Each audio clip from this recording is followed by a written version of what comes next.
Hello मेरे प्यारे बच्चों, आप सभी को नमस्कार और जय हिंद। आप सभी कैसे हैं? उम्मीद करते हैं अच्छे होंगे, मस्त होंगे और जबरदस्त होंगे। मेरे प्यारे बच्चों, स्पेशल आप झारखंड एकेडमिक काउंसिल जो झारखंड स्टेट बोर्ड का तैयारी कर रहे होंगे, तो उसके लिए जो कल मैंने सुना है कि 10 जनवरी में एक जो वर्मा गेस बुक आता है, गेस पेपर, वो जारी किया गया है। और हम लोगों के future point study circle YouTube family पर भी पहले बहुत सारा सेट पेपर करा दिया गया था। ईमानदारी से अगर आप वो वीडियो जरूर देखे होंगे बच्चों, तो कल जो सेट पेपर जारी किया गया है, कल जो वर्मा गेस्ट द्वारा गेस्ट पेपर जारी किया गया है, तो बहुत सारे ऐसे क्वेश्चंस हैं, हाँ हु बहु जो बहुत सारे ऐसे सेट है सर, जो सेम प्रोसेस पे बनाया गया है। तो उम्मीद करते हैं बच्चों वो वीडियो को जरूर देखेंगे। और जो भी सेट नहीं हुआ है, जैसे आज हम लोग देखेंगे कि जो फर्स्ट सेट साइंस का जो झारखंड एकेडमिक काउंसिल जैक द्वारा जारी किया है, उसे विश्लेषण के साथ हल करेंगे। मेरे प्यारे बच्चों, मैं वर्मा का जो गेस्ट पेपर है उसे भी देखा। उसमें बहुत सारे क्वेश्चंस, बहुत सारे जो 4 सेट है, 5 सेट है शायद, उसमें से कुछ सेट है जो सिंपल क्वेश्चन से बना है। लेकिन जैक झारखंड एकेडमिक काउंसिल ने जो साइंस का क्वेश्चन जारी किया है वो जबरदस्त है। और उस पैटर्न से अगर सवाल पूछता है बच्चों, तो आप लोगों को डिफिकल्ट होगा वर्ग का एग्जाम।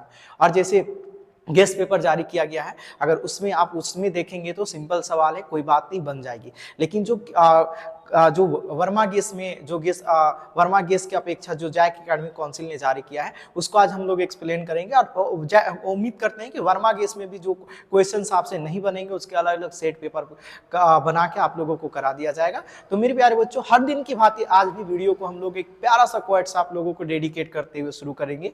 बाय एक्सप्लेनेशन, जीवन एक संघर्ष है, लेकिन जब तक हम संघर्ष करते रहेंगे, संघर्ष करते रहते हैं, सफलता हमारे साथ होती है। मेरे प्यारे बच्चों, इन्हीं प्यारा सा क्वेट्स के साथ आज का प्यारा सा सेशन को हम लोग शुरुआत करते हैं। जरूर आप लोग कमेंट में एक बार जय हिंद लिखेंगे, और एग्जाम काफी नजदीक है, तो चलिए कोशिश करते हैं बाय एक्सप्लेनेशन। आपको पता है कि एमसीक्यू क्वेश्चन भी जबरदस्त जैक ने जारी किया है।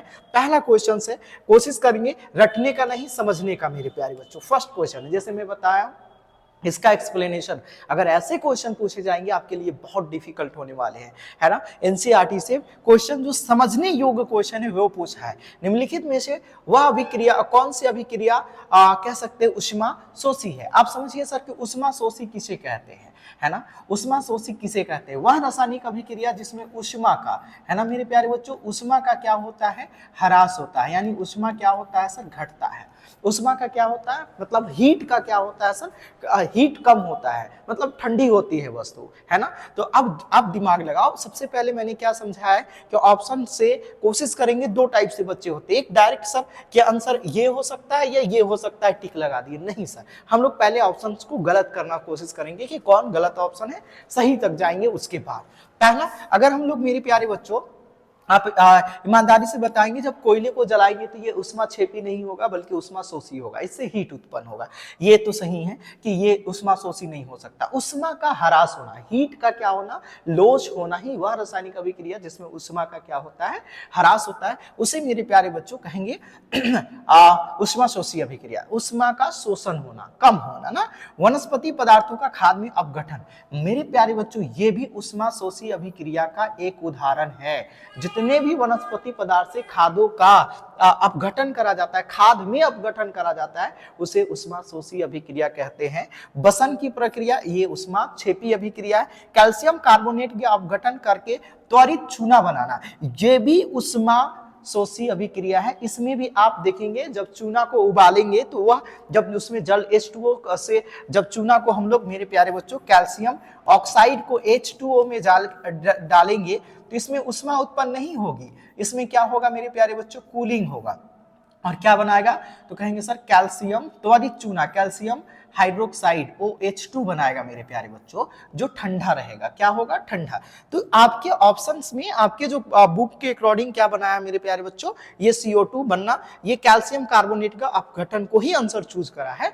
लेकिन अगर आपको ऑप्शन में बी और सी दोनों दे दे, बी एंड डी, तो मेरे प्यारे बच्चों अगर आप अच्छे एग्जाम का तैयारी कर रहे हैं तो बी और डी दोनों ऑप्शन में आपको देखने को मिल सकता है। तो यहां तक बातें जरूर आप लोग समझ पा रहे होंगे। मैंने क्या समझाया बच्चों कि क्वेश्चन लाजवाब है।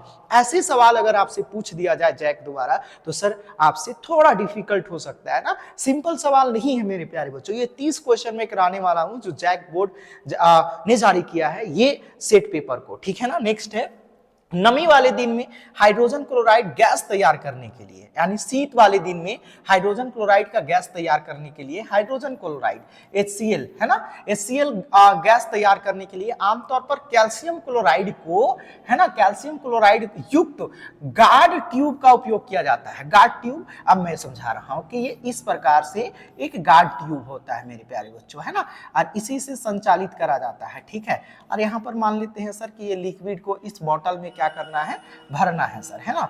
और यहाँ पर हम लोग किसी से क्या कर रहे हैं सर, रिएक्शन करा रहे हैं। किसको रिएक्शन करा रहे हैं मेरे प्यारे बच्चों, तो हाइड्रोजन क्लोराइड गैस तैयार करने के लिए, है ना, हाइड्रोजन से क्लोरीन को एक निश्चित टेम्परेचर पर गर्म करा जाता है। तो ये जब यहाँ पर गैस जो जाते हैं मेरे प्यारे बच्चों, तो इसको कूलिंग करने के लिए ये जो ट्यूब लगाया जाता है, ये ट्यूब लगाया जाता है। तो याद रखिएगा कि इससे एमसीक्यू क्वेश्चन पूछ सकता है कि हाइड्रोजन क्लोराइड को निर्माण में, है ना, किसे गार्ड ट्यूब के रूप में भी उपयोग करा जाता है, तो याद रखिएगा कैल्शियम क्लोराइड को, याद रखिएगा CaCl2 को करा जाता है, ये आप जरूर याद रखिएगा। तो इसमें किसका परत चढ़ा दिया जाता है, कैल्शियम क्लोराइड को। और ये कैल्शियम क्लोराइड क्या करता है मेरे प्यारे बच्चों, जो गैस में जो नमी होता है, गैस में क्या होता है, जो कण के, नमी के कण होते हैं, उसे क्या कर लेता है, अपनी ओर क्या कर लेता है, अवशोषित, क्योंकि ये थोड़ा हीट होता है। और सिर्फ इसमें क्या पहुंचता है, तो कहेंगे सर HCl का लिक्विड पहुंचता है, हाइड्रोक्लोरिक अम्ल का लिक्विड पहुंचता है। तो ये बातें जरूर से समझेंगे। इसका अर्थ हो जाएगा गैस से नमी को क्या करना मेरे प्यारे बच्चों, अवशोषित करना। ये हमारा राइट आंसर होगा। मैं कोशिश कर रहा हूं बाय एक्सप्लेनेशन समझाने का, आपसे वादा भी तो किए हैं कि समझाना पड़ेगा, ठीक है। निम्नलिखित में से कौन सा समजातीय श्रेणी में नहीं देखा जाता है, यानी समजातीय श्रेणी का गुण नहीं है, ये भी सवाल आपसे पूछ सकता है, गुण नहीं है। अब समजातीय श्रेणी किसे कहा जाता है, तो इससे थोड़ा और समझते हैं। यह प्रायः हाइड्रोकार्बनिक यौगिक में देखा जाता है मेरे प्यारे बच्चों, हाइड्रोकार्बनिक यौगिक में, है ना। कैसे सर, तो कहेंगे सर हाइड्रो, है ना, कार्बनिक जो होता है, कार्बनिक कंपाउंड में देखा जाता है। तो हाइड्रोकार्बनिक कंपाउंड किसे कहते हैं, तो कहते हैं सर हाइड्रोजन प्लस कार्बन के सहसंयोजन से प्राप्त यौगिक को हाइड्रोकार्बन यौगिक कहते हैं। जैसे CH4 हो गया, मीथेन, है ना, उसके बाद C2H6 ethane, C3H7 methane, ethane, propane, है ना सर, C8, उसके बाद प्रोपेन, C4H10। ये हमारा क्या हुआ मेरे प्यारे बच्चों, ये एक तरह से सीरीज है। और इसके खास बात क्या है मेरे प्यारे बच्चों, इसके दो क्रमागत सदस्यों के बीच का अंतर -CH2 होता है। दो क्रमागत सदस्यों के बीच माइनस अंतर क्या होता है, -CH2 होता है ना। ये याद रखिएगा, माइनस का CH2 होता है, ये आप शायद पढ़े होंगे, -CH2। अगर आप घटा के देखेंगे ना, देखिए C2 घटाएंगे सर, तो कहेंगे सर C बचेगा, और 8 है, यहाँ पर 10 है ना, मीथेन, एथेन, प्रोपेन, ब्यूटेन, है ना सर, पेंटेन, हेक्सेन, है ना सर, सेप्टेन, ऑक्टेन, नॉनेन, डेकेन, ये इसका सीरीज होता है ना। तो ये आप दो क्रमागत, यानी दो हाइड्रोकार्बनिक यौगिक के क्रमागत सदस्यों के बीच के अंतर क्या होता है, -CH2। रासायनिक गुणों में परिवर्तन होता है, जी सर, ठीक है। भौतिक गुणों में भी क्रमिकता होती है, जी सर। समान प्रकार्यात्मक समूह होती है, जी सर। अब ये समान प्रकार्यात्मक समूह को समझाने के लिए मैं एक और एग्जाम्पल ले सकता हूं। ये जबरदस्त सवाल है, अगर आप रट के याद करेंगे तो मैं नहीं समझा पाऊंगा, लेकिन ये समझिए। जैसे C2H5OH मेरे प्यारे बच्चों, C2H5OH, इससे पहले देखेंगे मेरे प्यारे बच्चों, ये एथेनॉल है ना, एथेनॉल है, मेथेनॉल, उसके बाद C3H7OH, देखिएगा C3HOH, है ना, मेथेनॉल, एथेनॉल, और मेरे प्यारे बच्चों C3H7 और OH है, और C4H9, और क्या हो जाएगा मेरे प्यारे बच्चों, ये हमारा मान लेते हैं अल्कोहल समूह का क्या है सर, कंपाउंड है, अल्कोहल समूह का कंपाउंड है। और इसमें देखेंगे कि सभी में क्या है मेरे प्यारे बच्चों, OH प्रकार्यात्मक समूह क्या है, OH प्रकार्यात्मक समूह है, सभी में आपको देखने को मिल रहा है OH। वह प्रकार्यात्मक समूह का मतलब होता है कि किसी भी हाइड्रोकार्बनिक के गुण इस पर निर्भर करता है, उसे क्या कहते हैं सर, हाइड्रोकार्बनिक यौगिक कहते हैं मेरे प्यारे बच्चों। और देखेंगे कि इन सभी में, जैसे methanol, ethanol, methanol, methanol, ethanol, propanol, butanol, सभी के बीच का अंतर कितना है? सभी में कौन सा प्रकार्यात्मक समूह है? OH, OH, OH। और सभी के बीच का अंतर आप देखेंगे मेरे प्यारे बच्चों C3H7OH, और ये देखिएगा C4H9 और OH।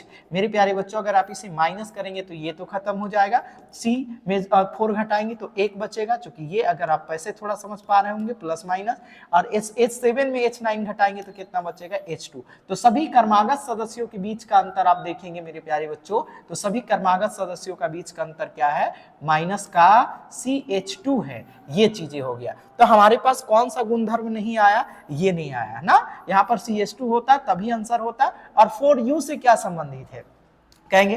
अगर इसका देखेंगे, एक हाइड्रोजन का 4 परमाणु 12 और देखेंगे, ध्यान से देखेंगे, यहाँ 4 है, 12 और 4 कितना हो गया? 16 यूनिट। ठीक है सर। इसके बीच दूसरा वाला का देखेंगे, यहाँ पर C2 है, 12 दूना कितना हो गया सर? 24, 12 दूनी कितना हो गया सर? 24, और प्लस देखेंगे H कितना है सर? 6 है, तो इसका यूनिट 6 हो जाएगा।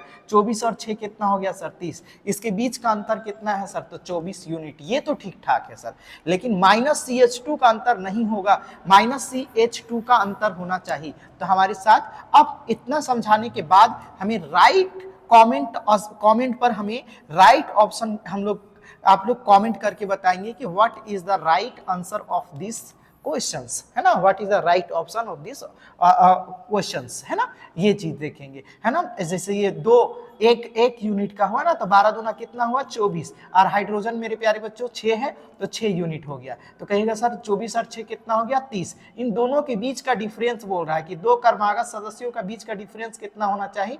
तो कह रहा है 24 और 4 16, कितना सर? 14 यूनिट। अगर हम लोग तीसरा वाला लेते हैं तो कहेंगे सर 12 तिया कितना हो गया? 36, और यहाँ पर कितना हो गया? 8, 12 8, 36 और 8 कितना हो गया मेरे प्यारे बच्चों? तो कहेंगे 36 और 8 कितना हो गया? 44। तो सभी क्रमागत सदस्यों के बीच के अंतर कितना है सर? 14 unit, 14 unit. तो ये तो सही है, ये तो इसमें ठीक ठाक है सर। द्रव्यमान में अंतर कितना है सर? 14 यूनिट का ही अंतर है मेरे प्यारे बच्चों। तो भौतिक गुणों में क्रमिकता। अब बताएंगे यहाँ पर यदि अगर ये ऑप्शन 2 होना चाहिए, माइनस CH2 का अंतर होना चाहिए, अगर CH2 है ऑप्शन में तो ये सही है, अन्यथा आप कमेंट बॉक्स पर बताएंगे sir which is the not correct option for this question, है ना।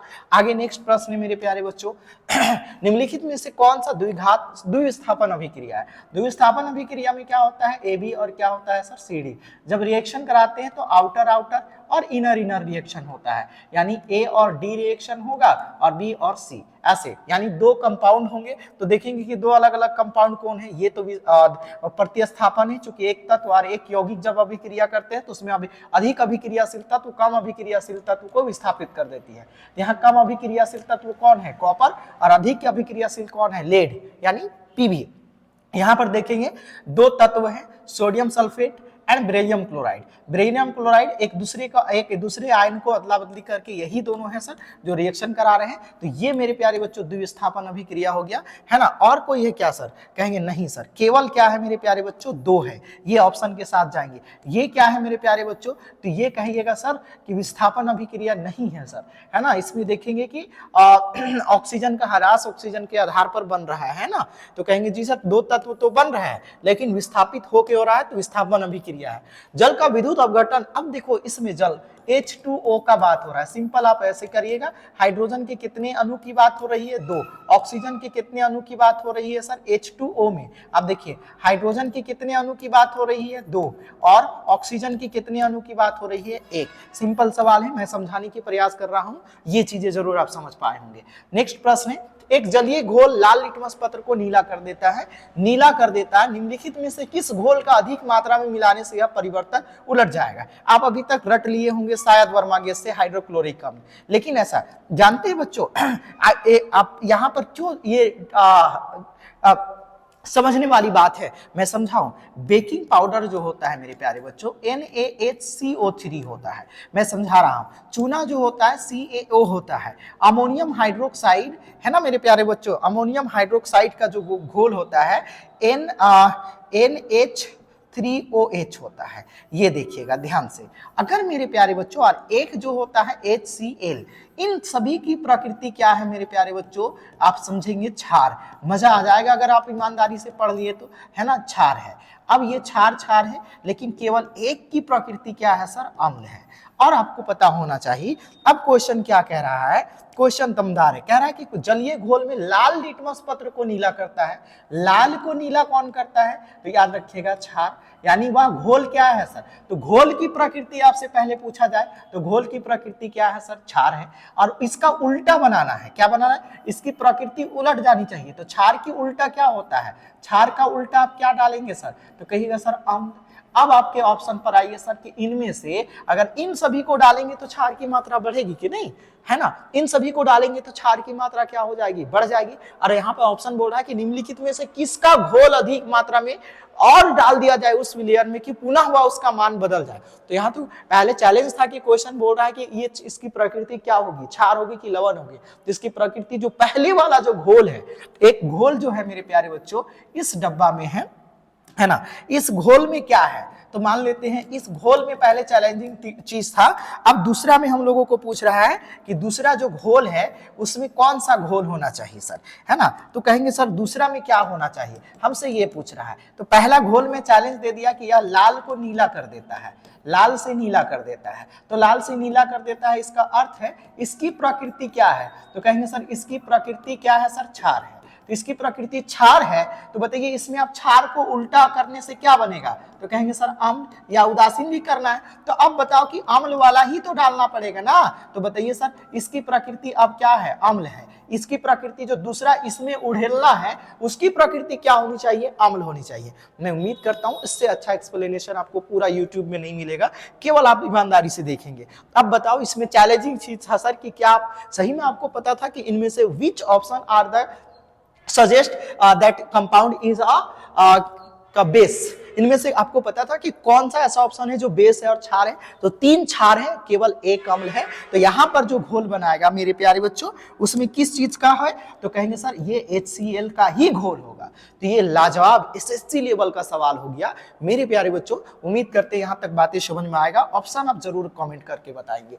बेकिंग पाउडर, बेकिंग पाउडर इसको हम लोग खाने वाला सोडा भी कहते हैं, बड़ी दुर्लभ प्रजाति के अभी बच्चे हैं, है ना सर, पढ़ते ही नहीं है। इसका अनुसूत्र NaHCO क्या होता है सर, 3 होता है। बेकिंग सोडा धुवन सोडा से ही उसको निर्जलीकरण करके बनाया जाता है। कार्बोनेट का दूसरा घटक कौन है मेरे प्यारे बच्चों, टार्ट्रिक एसिड, है ना। अब मुझे बताएंगे टार्ट्रिक एसिड कहां पर पाया जाता है, कमेंट बॉक्स में। हाइड्रोक्लोरिक एसिड HCl होता है मेरे प्यारे बच्चों, जो हमारे उदर यानी पित्ताशय में HCl पाया जाता है मेरे प्यारे बच्चों। एसिटिक एसिड कहां पर पाया जाता है, जिसे हम लोग सिरका CH3COHH के नाम से भी जानते हैं। सल्फ्यूरिक एसिड, है ना मेरे प्यारे बच्चों, H2SO4 के नाम से भी इसे जानते हैं। और कमेंट बॉक्स पर टार्ट्रिक एसिड कहां पर पाया जाता है, ये कमेंट करके हमें बताएंगे। इमली में पाया जाता है ना सर, दही में पाया जाता है, दूध में पाया जाता है ना, और संतरे में पाया जाता है। कहां पर पाया जाता है ये कमेंट करके बताएंगे सर, है ना। A, B, C और D, है ना सर। टार्ट्रिक एसिड दूध पर पाया जाता है, इमली पर पाया जाता है, इमली पर पाया जाता है, संतरे में पाया जाता है ना सर, या दही में पाया जाता है ना, या नॉन ऑफ दीज, है ना, नॉन ऑफ दीज जरूर कमेंट करके बताएंगे सर, ठीक है। सिंपल से सवाल है। धातुओं को खींचकर पतले तार के रूप में बनाया जा सकता है। अगर आप पहले के वीडियो देखे होंगे तो उनमें से इस गुण को क्या कहते हैं, तानना, खींचना, तन्यता। और सोना सबसे ज्यादा तन्य धातु है। इसके बाद इसका 1 ग्राम सोना को मेरे प्यारे बच्चों 1600 से 200 मीटर तार के रूप में खींचा जा सकता है, ये भी याद रखिएगा। आघात वर्धीयता धातु को वह गुण जिसे पीट कर क्या बनाया जा सकता है, चादर नुमा। और वह धातु का वह गुण जिसे खींचकर तार बनाया जा सकता है, और ये चादर नुमा बनाया जा सकता है, ये समझिए। ध्वनि में जिससे ध्वनि उत्पन्न हो, क्या उत्पन्न हो, ध्वनि उत्पन्न हो, जिसे हम लोग किस नाम से जानते हैं, सोनोरस। किस नाम से जानते हैं मेरे प्यारे बच्चों, सोनोरस। ये याद रखेंगे, मजा आएगा आज के क्लास में आप लोगों को अगर आप लोग ईमानदारी से। चालकता का मतलब होता है कंडक्टर मेरे प्यारे बच्चों। कंडक्टर क्या होता है सर, जो विद्युत का क्या होता है, तो कहेंगे सर विद्युत का, है ना, विद्युत का सुचालक होता है, उसी को क्या कहते हैं सर, कंडक्टर। और कंडक्टर प्रायः कौन होते हैं, धातु, सामान्यतः धातु होते हैं, केवल एक उप धातु जिसे हम लोग मानते हैं ग्रेफाइट, है ना, जो विद्युत का सुचालक होता है लेकिन अधातु होता है ना। नेक्स्ट है, निम्नलिखित में से कौन आयनिक यौगिक है। पहले तो आयनिक यौगिक नहीं है पूछा है, इसका मतलब समझते हैं कि आयनिक यौगिक क्या है सर, है ना। आयनिक यौगिक जो सहसंयोजन आवरण से बनते हैं उसे आयनिक यौगिक नहीं कहा जाता है ना। जो द्विपरमाणु कण से बनते हैं उसे आयनिक यौगिक नहीं कहते। वह यौगिक जो सहसंयोजन आवरण से, अपने सहसंयोजन आवरण से नहीं प्राप्त होते हैं उसे हम लोग आयनिक यौगिक नहीं कहते हैं। और वह यौगिक जो अपने सहसंयोजन आवरण से नहीं प्राप्त होते हैं उसे आयनिक यौगिक कहते हैं। और वह यौगिक जो सहसंयोजन आवरण से प्राप्त होते हैं उसे आयनिक यौगिक नहीं कहते हैं। यहाँ पर आप देखेंगे हाइड्रोजन क्लोराइड, और यहाँ पर ऑप्शन में CCl4 लिखना होगा, टेट्रा क्लोराइड, ये याद रखिएगा सर, है ना। इसको हम लोग किस नाम से जानते हैं, यहाँ पर 4 होना चाहिए ना, कि इसे किस नाम से जानते हैं मेरे प्यारे बच्चों, टेट्रा क्लोराइड, ये याद रखिएगा, टेट्रा क्लोराइड, है ना। और ये दोनों का दोनों हमारा क्या है, कहेंगे जी सर द्विपरमाणु कार्बन से जुड़ता है, इसीलिए यह दोनों का दोनों क्या है मेरे प्यारे बच्चों, आयनिक यौगिक नहीं है। मैं पूरा समझा दिया, 2 और क्या चीज सर, 3।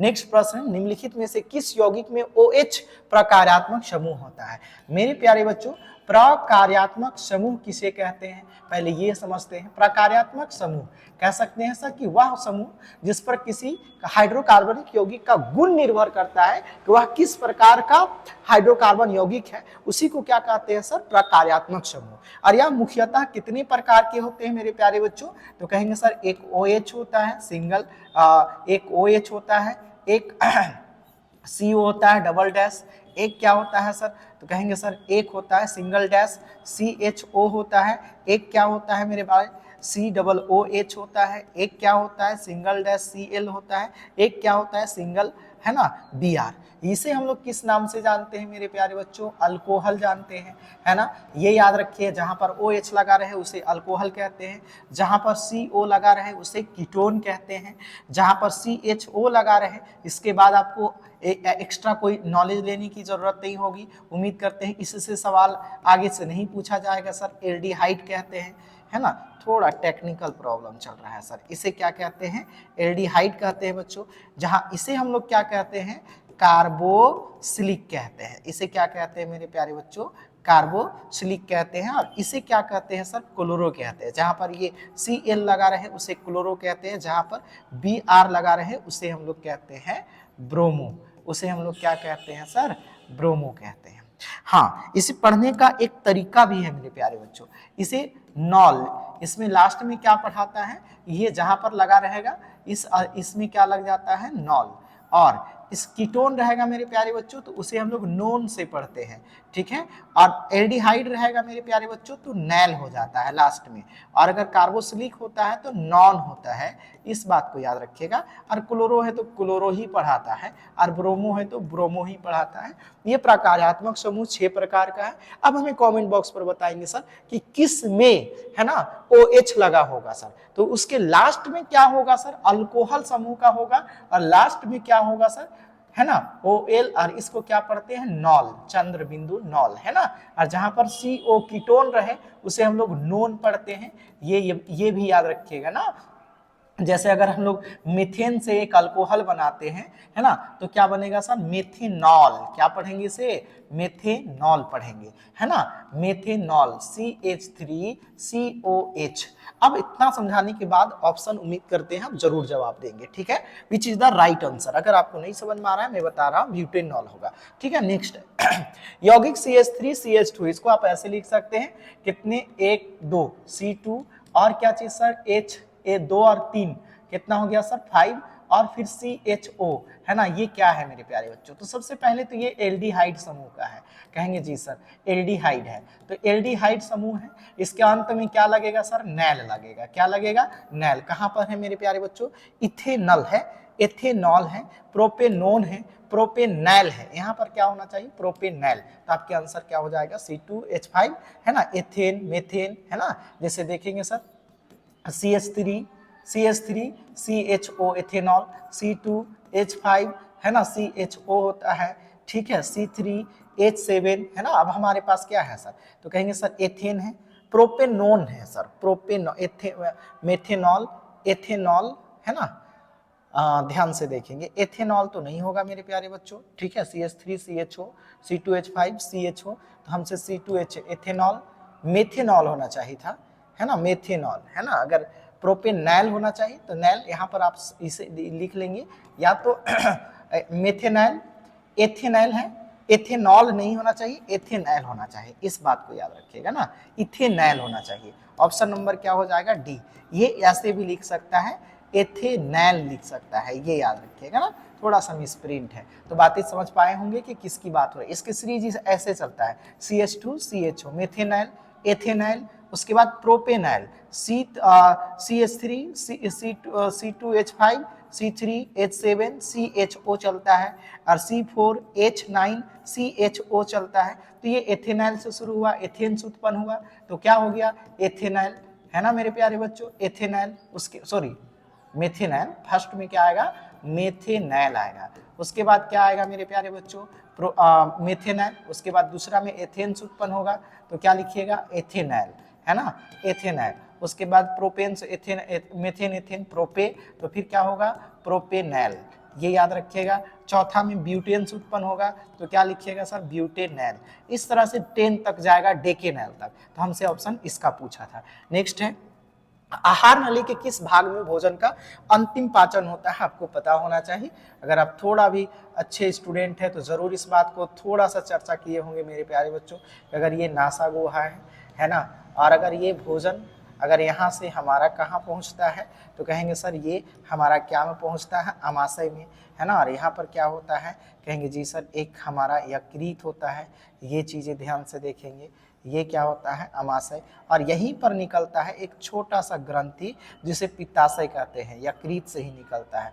और यहाँ पर अग्नाशय होता है मेरे प्यारे बच्चों, है ना। और फिर देखेंगे यहीं से बृहद्रांत होता है, जिसे हम लोग क्या कहते हैं, है ना, उसे हम लोग क्या कहते हैं मेरे प्यारे बच्चों, कहते हैं इसे बड़ी आंत। और इसी में क्या होता है मेरे प्यारे बच्चों, छोटी आंत होता है, छोटी आंत होता है, इसे आपको पता होना चाहिए, ठीक है। तो अंतिम भोजन का पाचन कहाँ पर होता है, तो यही कहाँ होता है, छोटी आंत में होता है, यही छोटी आंत होता है। और अगर शुरुआत कहाँ से बोला जाएगा मेरे प्यारे बच्चों, तो शुरुआत मुख से होता है, मुख से। और शुरू में किसका पाचन होता है, तो कहेंगे सर कार्बोहाइड्रेट का, ये भी याद रखिएगा, कार्बोहाइड्रेट का, है ना। इससे ज्यादा विशेषलेशन क्या बता दे, कार्बोहाइड्रेट टाइलिन एंजाइम से शुरू होता है, टाइलिन एंजाइम से, है ना, टाइलिन एंजाइम से शुरू होता है, जो कार्बोहाइड्रेट को किस में चेंज कर देता है, माल्टोज में चेंज कर देता है। ये भी आप जरूर ध्यान से देखेंगे ना। इसे हम लोग भोजन मुख के बाद सीधे कहाँ पर शुरू में पहुंचता है, तो कहिएगा सर अमाशय में। कहाँ पहुंचता है, अमाशय में, ये याद रखिएगा। और अमाशय में भोजन सबसे पहले किस रूप में बदलता है, तो अम्ल में बदलता है, ठीक है। और यह अमाशय में अम्ल की भूमिका कौन निभाता है, तो कहेंगे सर ये जो पित्ताशय है उससे निकलने वाली रस निकालता है, ये याद रखिएगा, पित्ताशय। इससे कौन सा अम्ल निकलता है, HCl निकलता है। ये चीजें आप समझेंगे सर बाय एक्सप्लेनेशन। उम्मीद करते हैं यहाँ तक बातें समझ में आ गई होगी। नेक्स्ट प्रश्न है बच्चों, श्वसन के दौरान गैसों का आदान प्रदान कहाँ होता है, फेफड़ा में होता है। जहां जहां फेफड़ा नहीं है काट दीजिए, श्वास नली, श्वास यंत्र यहाँ भी नहीं है, तो एक ही बचता है, फेफड़ा में होता है, ठीक ठाक। फुफ्फुस भी बोलते हैं। मस्तिष्क के बारे में निम्नलिखित में से कौन सा कथन सही है, मस्तिष्क, मेरे प्यारे बच्चों अगर आप सही स्टूडेंट है और अगर आप पढ़ रहे होंगे तो आप देखेंगे मेरे प्यारे बच्चों, है ना, कि ये कपाल की जो भांति होता है उसी में क्या होता है मेरे प्यारे बच्चों, एक हमारा क्या होता है, मस्तिष्क होता है, जिसे न्यूरोलॉजी या न्यूरो सर्जन द्वारा ही इसका ये करा जाता है। और फिर यहाँ पर देखेंगे एक प्रतिवर्ती चाप या मेंडुला बनता है ना, इस प्रकार से ये चीजें देखेंगे, ठीक है।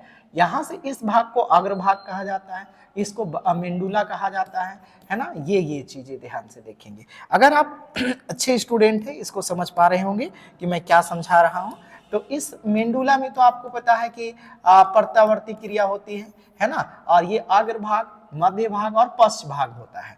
मस्तिष्क के जो मुख्य सोचने वाला भाग है वो पश्च मस्तिष्क में है। बोलते हैं कि कभी भी होता है तो हम लोग ऐसे करके मारते हैं ना कि दिमागे काम नहीं कर रहा, आगे नहीं मारते हैं, कभी आप दिमाग लगा रहे हैं ना, सोचिए ऐसे करके पीछे से हम लोग मारते हैं। क्यों? क्योंकि हमारा सोचने वाला भाग क्या है, पश्चिम मस्तिष्क में है, ये याद रखिएगा सर, है ना, पश्चिम मस्तिष्क। आगे देखेंगे मेरे प्यारे बच्चों, तो ये तो ठीक है ना।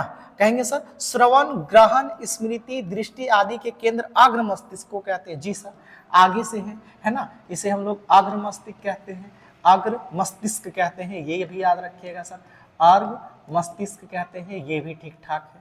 कहेंगे जी सर तीसरा, लार, उल्टी, रक्तचाप जैसे अनैच्छिक क्रियाएं पश्चिम मस्तिष्क द्वारा होता है, ये भी सही है। सेरिबेलम शरीर की मुद्रा और संतुलन को नियंत्रित करता नहीं, ये गलत है।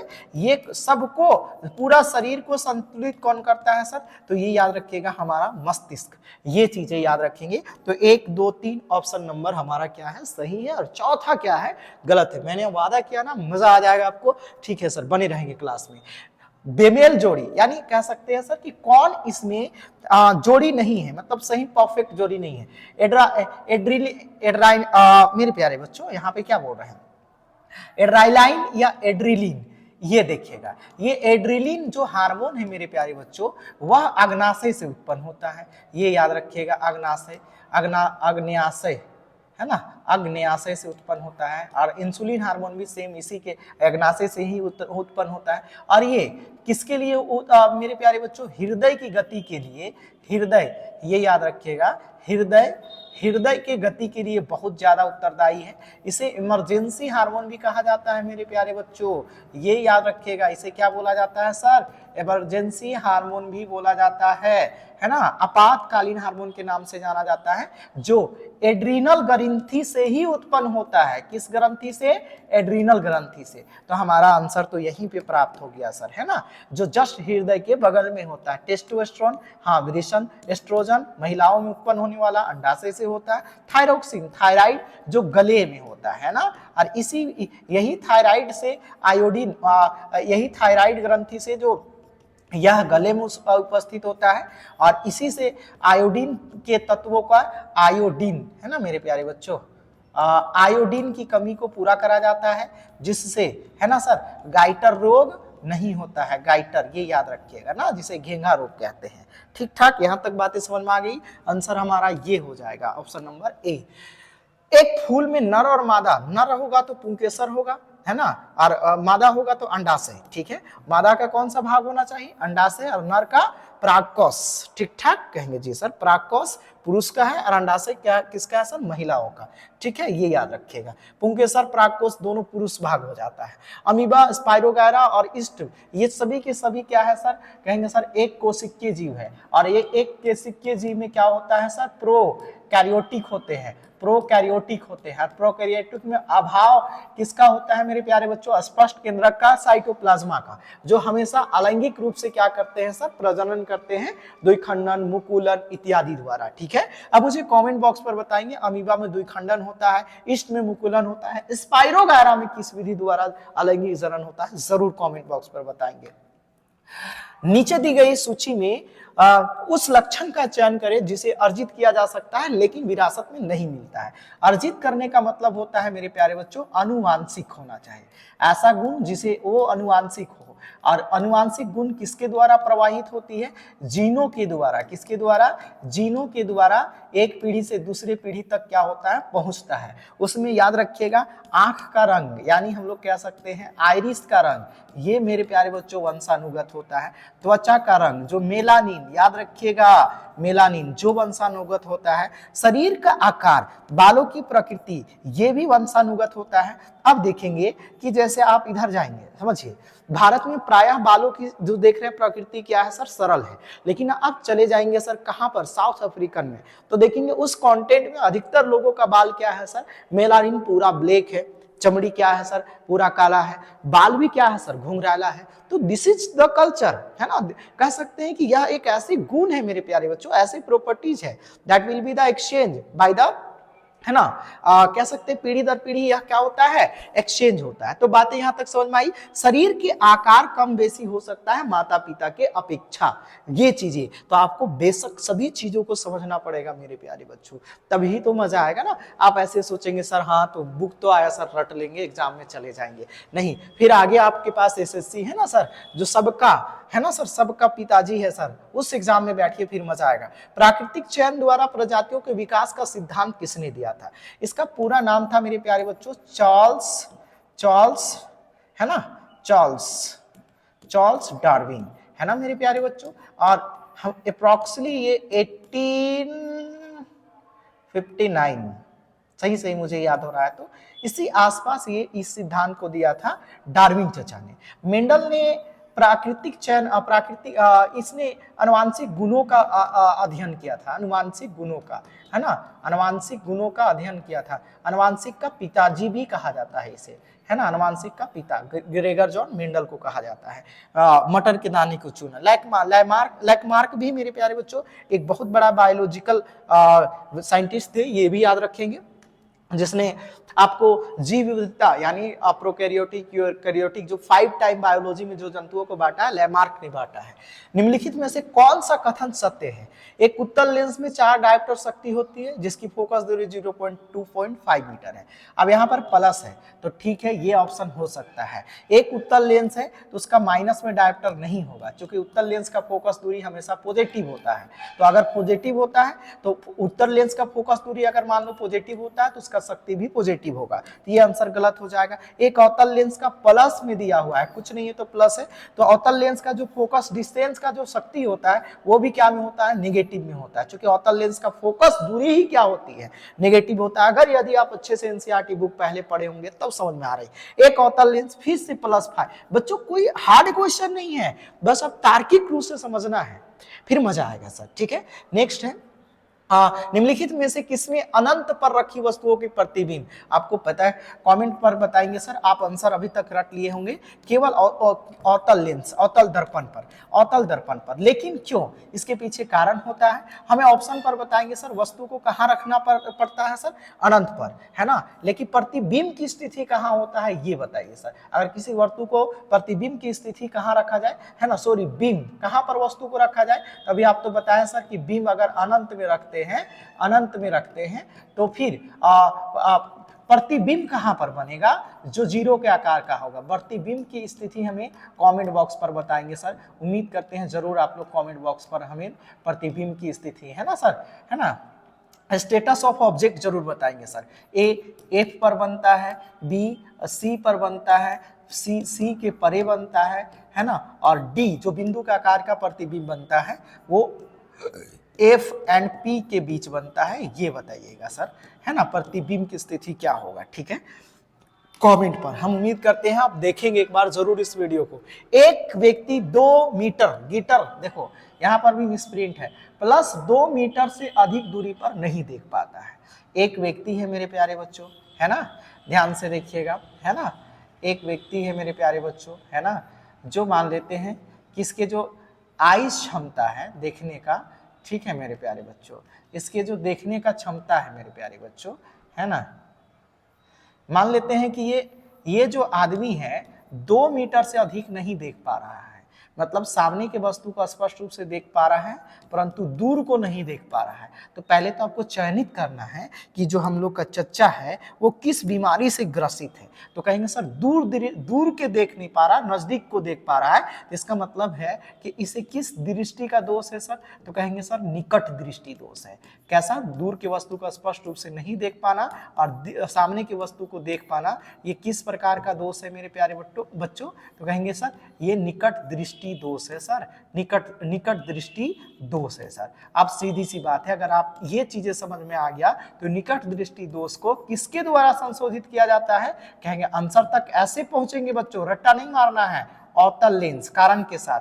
किससे संशोधित किया जाता है? अवतल लेंस। अब अगर अवतल लेंस होगा तो +2 मीटर है है ना, अवतल लेंस होगा तो उसका जो फोकस डिस्टेंस होगा या क्षमता होगा वो हमेशा क्या होगी सर, अब देखेंगे कि किस पर उसका जो क्षमता होगा, तो क्षमता होगा मेरे प्यारे बच्चों तो वो क्या होगा सर, नेगेटिव होगा, यानी क्षमता जो होगा वो क्या होगा मेरे प्यारे बच्चों, ऋणात्मक, ये चीजें। तो आप यहां तक ऑप्शन में चले आए, है ना, तो कहेंगे सर दो ऑप्शन तो काट दीजिए जो प्लस में है, ठीक ठाक। कहेंगे सर अब देखो आंसर तक कैसे पहुंच पाएंगे हम लोग, अब ये भी माइनस में है ये भी माइनस में है, सर कैसे होगा, तो कहेंगे सर हम लोग जानते हैं सर कि P इज इक्वल टू 1 का क्या होता है सर, कहिएगा जी सर, है ना, P अपॉन 1 क्या होता है सर, F होता है सर, ठीक ठाक, कहेगा ये फॉर्मूला है सर। और अगर कह सकते हैं मेरे प्यारे बच्चों इसकी फोकस दूरी कितना है सर, F कितना है सर, तो कहेगा सर 2 मीटर है, कितना मीटर है, तो माइनस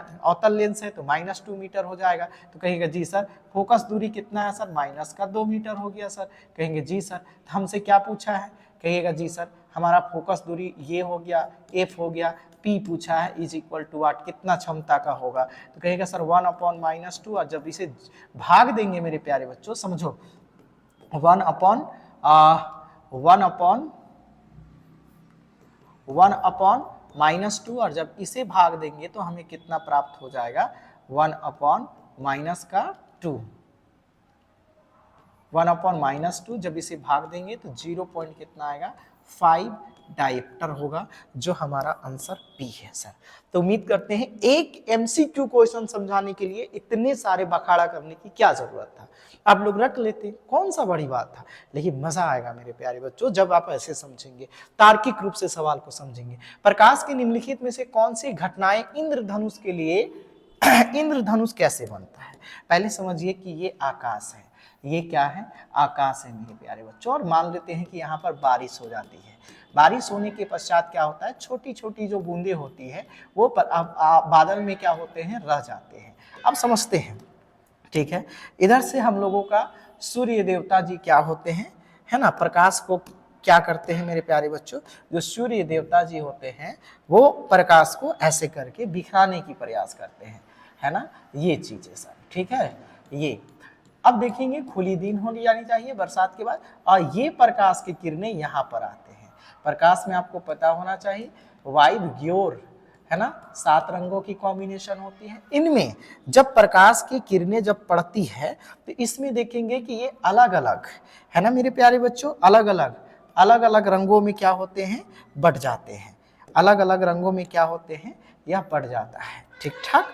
कहेंगे जी सर ये अलग अलग रंगों में क्या होता है, ये अलग अलग रंगों में क्या होता है सर, बढ़ जाता है, कहेंगे जी सर ये इस प्रकार से एक तरह से सुंदर रंगीन पट्टी मिलता है सर हमें, ठीक है, इस प्रकार की सुंदर रंगीन पट्टी मिलता है, आप देख पा रहे हैं ना, इसी प्रकार से मिलता है सेम, इसी रंगीन पट्टी को हम लोग क्या कहते हैं सर, इसी रंगीन पट्टी को क्या कहते हैं, इंद्रधनुष कहते हैं, है ना। और ये समझिए किसके कारण होता है, तो कुछ प्रकाश के परिकिरणन होता है, प्रकाश का अपवर्तन होता है, और दूसरा क्या होता है, परिकिरणन, ये सवाल एसएससी के लिए भी इंपॉर्टेंट है, और संपूर्ण परावर्तन होता है, ये 3 प्रक्रिया होता है, संपूर्ण परावर्तन होता है। तो कमेंट बॉक्स पर आप बताएंगे ना संपूर्ण, है ना, यहाँ पर एक चीज और जोड़ दीजिए, संपूर्ण आंतरिक परावर्तन जोड़ दीजिए मेरे प्यारे बच्चों, है ना, संपूर्ण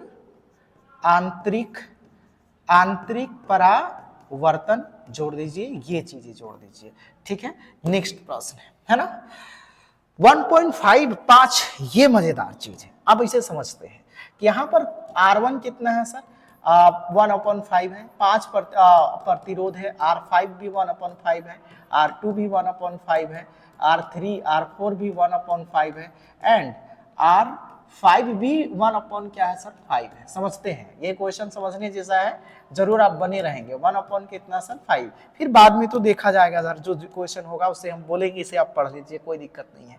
यहाँ पर देखेंगे मेरे प्यारे बच्चों कि अच्छा न्यूनतम प्रतिरोध प्राप्त करने के लिए आपको पता होना चाहिए, न्यूनतम प्रतिरोध प्राप्त करने के लिए, प्रतिरोध प्राप्त करने के लिए हमें क्या करना पड़ेगा, तो कहेंगे सर न्यूनतम प्रतिरोध प्राप्त करने के लिए हमें करना पड़ेगा ध्यान से देखेंगे। न्यूनतम प्रतिरोध प्राप्त करने के लिए हमें सभी को क्या में जोड़ना पड़ेगा, पार्श्व क्रम में। पार्श्व क्रम मतलब पैरेलल कॉम्बिनेशन है, पार्श्व क्रम में जोड़ने पर, पार्श्व क्रम में, है ना सर, पार्श्व या समानांतर क्रम में जोड़ने पर।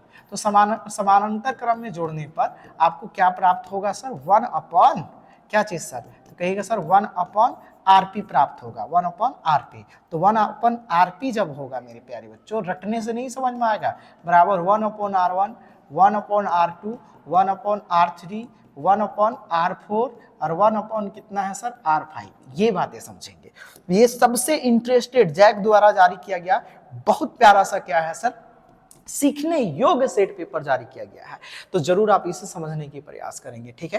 कहेंगे जी सर आप तो रट लिए होंगे सर कि यही होगा मास्टर, कैसे होगा, देखो 1 अपॉन का कितना हुआ सर, 5, नहीं सर, देखिएगा अगर आप इसे पलटेंगे सर तो 5 अपॉन का 1 हो जाएगा, 5 अपॉन का 1 हो जाएगा, 5 अपॉन का 1 हो जाएगा, 5 अपॉन का 1 हो जाएगा, 5 अपॉन का 1। कहेंगे कैसे सर, हम लोगों को तो समझ ही नहीं आया सर कि कैसे कैसे हो गया। आप समझने की प्रयास करते, देखो 1 अपॉन और 1 अपॉन कितना है सर, 25। कहेंगे सर ऊपर वाला नीचे, नीचे वाला कितना, सॉरी 5 है सर, है ना। तो आप कहेंगे जी सर श्रेणी क्रम में जोड़ना है तो पार्श्व क्रम में जोड़ना है, 1 अपॉन 1 और फिर एक में समझाने की प्रयास कर रहा हूँ, 1 अपॉन R1 है सर। तो कहेंगे सर 1 अपॉन 1 हो गया और R1 का वैल्यू क्या है, 1 अपॉन का 5। तो अब जब इसे आप मल्टीप्लाई करेंगे तो कैसे होगा, ऊपर वाला नीचे, नीचे वाला कितना सर, ऊपर। तो कहेंगे सर क्या हो जाएगा, तो कहेंगे सर 5 एकम 5 बट्टा का कितना हो जाएगा सर, 1 हो जाएगा। अब सभी को अगर हम लोग जोड़ने पर कहेंगे जी सर 1 अपॉन 5 था, है ना। आप कहेंगे सी सर 1 है ना, यहाँ पर देखिए 1 है सर और बट्टा में 1 अपॉन कितना है, 5 है ना। फिर देखिएगा प्लस 1 है और 1 अपॉन का क्या है सर, 5 है, फिर 1 है ना, और 1 अपॉन का 5 है, प्लस क्या है सर, है ना 1 है और 1 अपॉन का क्या है, 5 है, और फिर 1 है और 1 अपॉन का क्या है सर, 5 है। सभी को हल करेंगे तो क्या आया sir, 5 plus 5 plus 5 plus 5 plus का कितना सर, 5, है ना। तो न्यूनतम प्रतिरोध कितना हो रहा है सर, 1/25, है ना। अधिकतम प्रतिरोध इस अगर हम लोग देखेंगे कि R1 R2 RP के सीरीज से जाते हैं तो ठीक है, तो जस्ट इसका सबसे कम प्रतिरोध बात करेगा मेरे प्यारे बच्चों, तो ठीक है 1/25। अब हमें कमेंट बॉक्स पर इसका मैं आंसर निकाल चुका हूं, है ना। पर अगर हम लोगों को सीरीज कॉम्बिनेशन में जोड़ेंगे, पैरेलल कॉम्बिनेशन में जोड़ेंगे, नहीं। अगर हम लोग को सबसे न्यूनतम प्रतिरोध प्राप्त करना हो तो उसे किस क्रम में जोड़ा जाता है, पार्श्व क्रम में। मैं आंसर निकाल दिया हूं, कमेंट बॉक्स पर बताएंगे आप सर कि इसका आंसर क्या होगा। नेक्स्ट प्रश्न है, प्रतिरोधकता नहीं बदलती। देखिए प्रतिरोध किन कारकों पर निर्भर करता है, प्रतिरोध किन कारकों पर निर्भर करता है, ये देखिएगा सर, किन कारकों पर निर्भर करता है।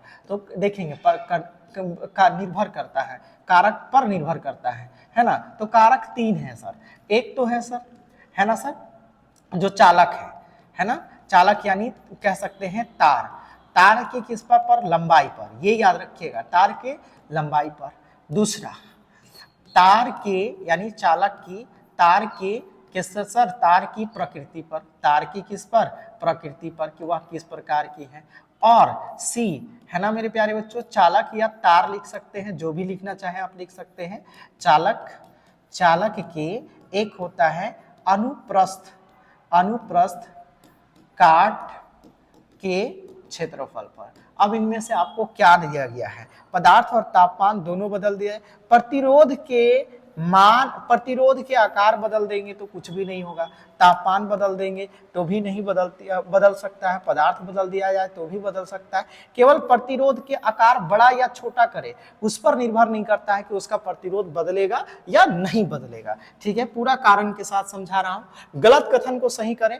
फ्लेमिंग के दायां हाथ के नियम प्रेरित दिशा को जोड़ता है, ठीक ठाक सही है। दायां हाथ का अंगूठा नियम धारा से ले जाने वाली चालकों और चुंबकीय क्षेत्र को दर्शाता है, ठीक है। फ्लेमिंग के दाएं हाथ के अनुसार तर्जना, मध्यमा और अंगूठा को इस प्रकार फैलाया जाए कि वह एक दूसरे के लंबवत हो, तब इन परिस्थिति को हम लोग प्रत्यक्ष प्रत्यावर्ती धारा के बीच अंतर, प्रत्यक्ष धारा हमेशा दिशा में बहती है जबकि प्रत्यावर्ती धारा समय समय पर अपनी दिशा का मान बदलती है, ये भी सही है।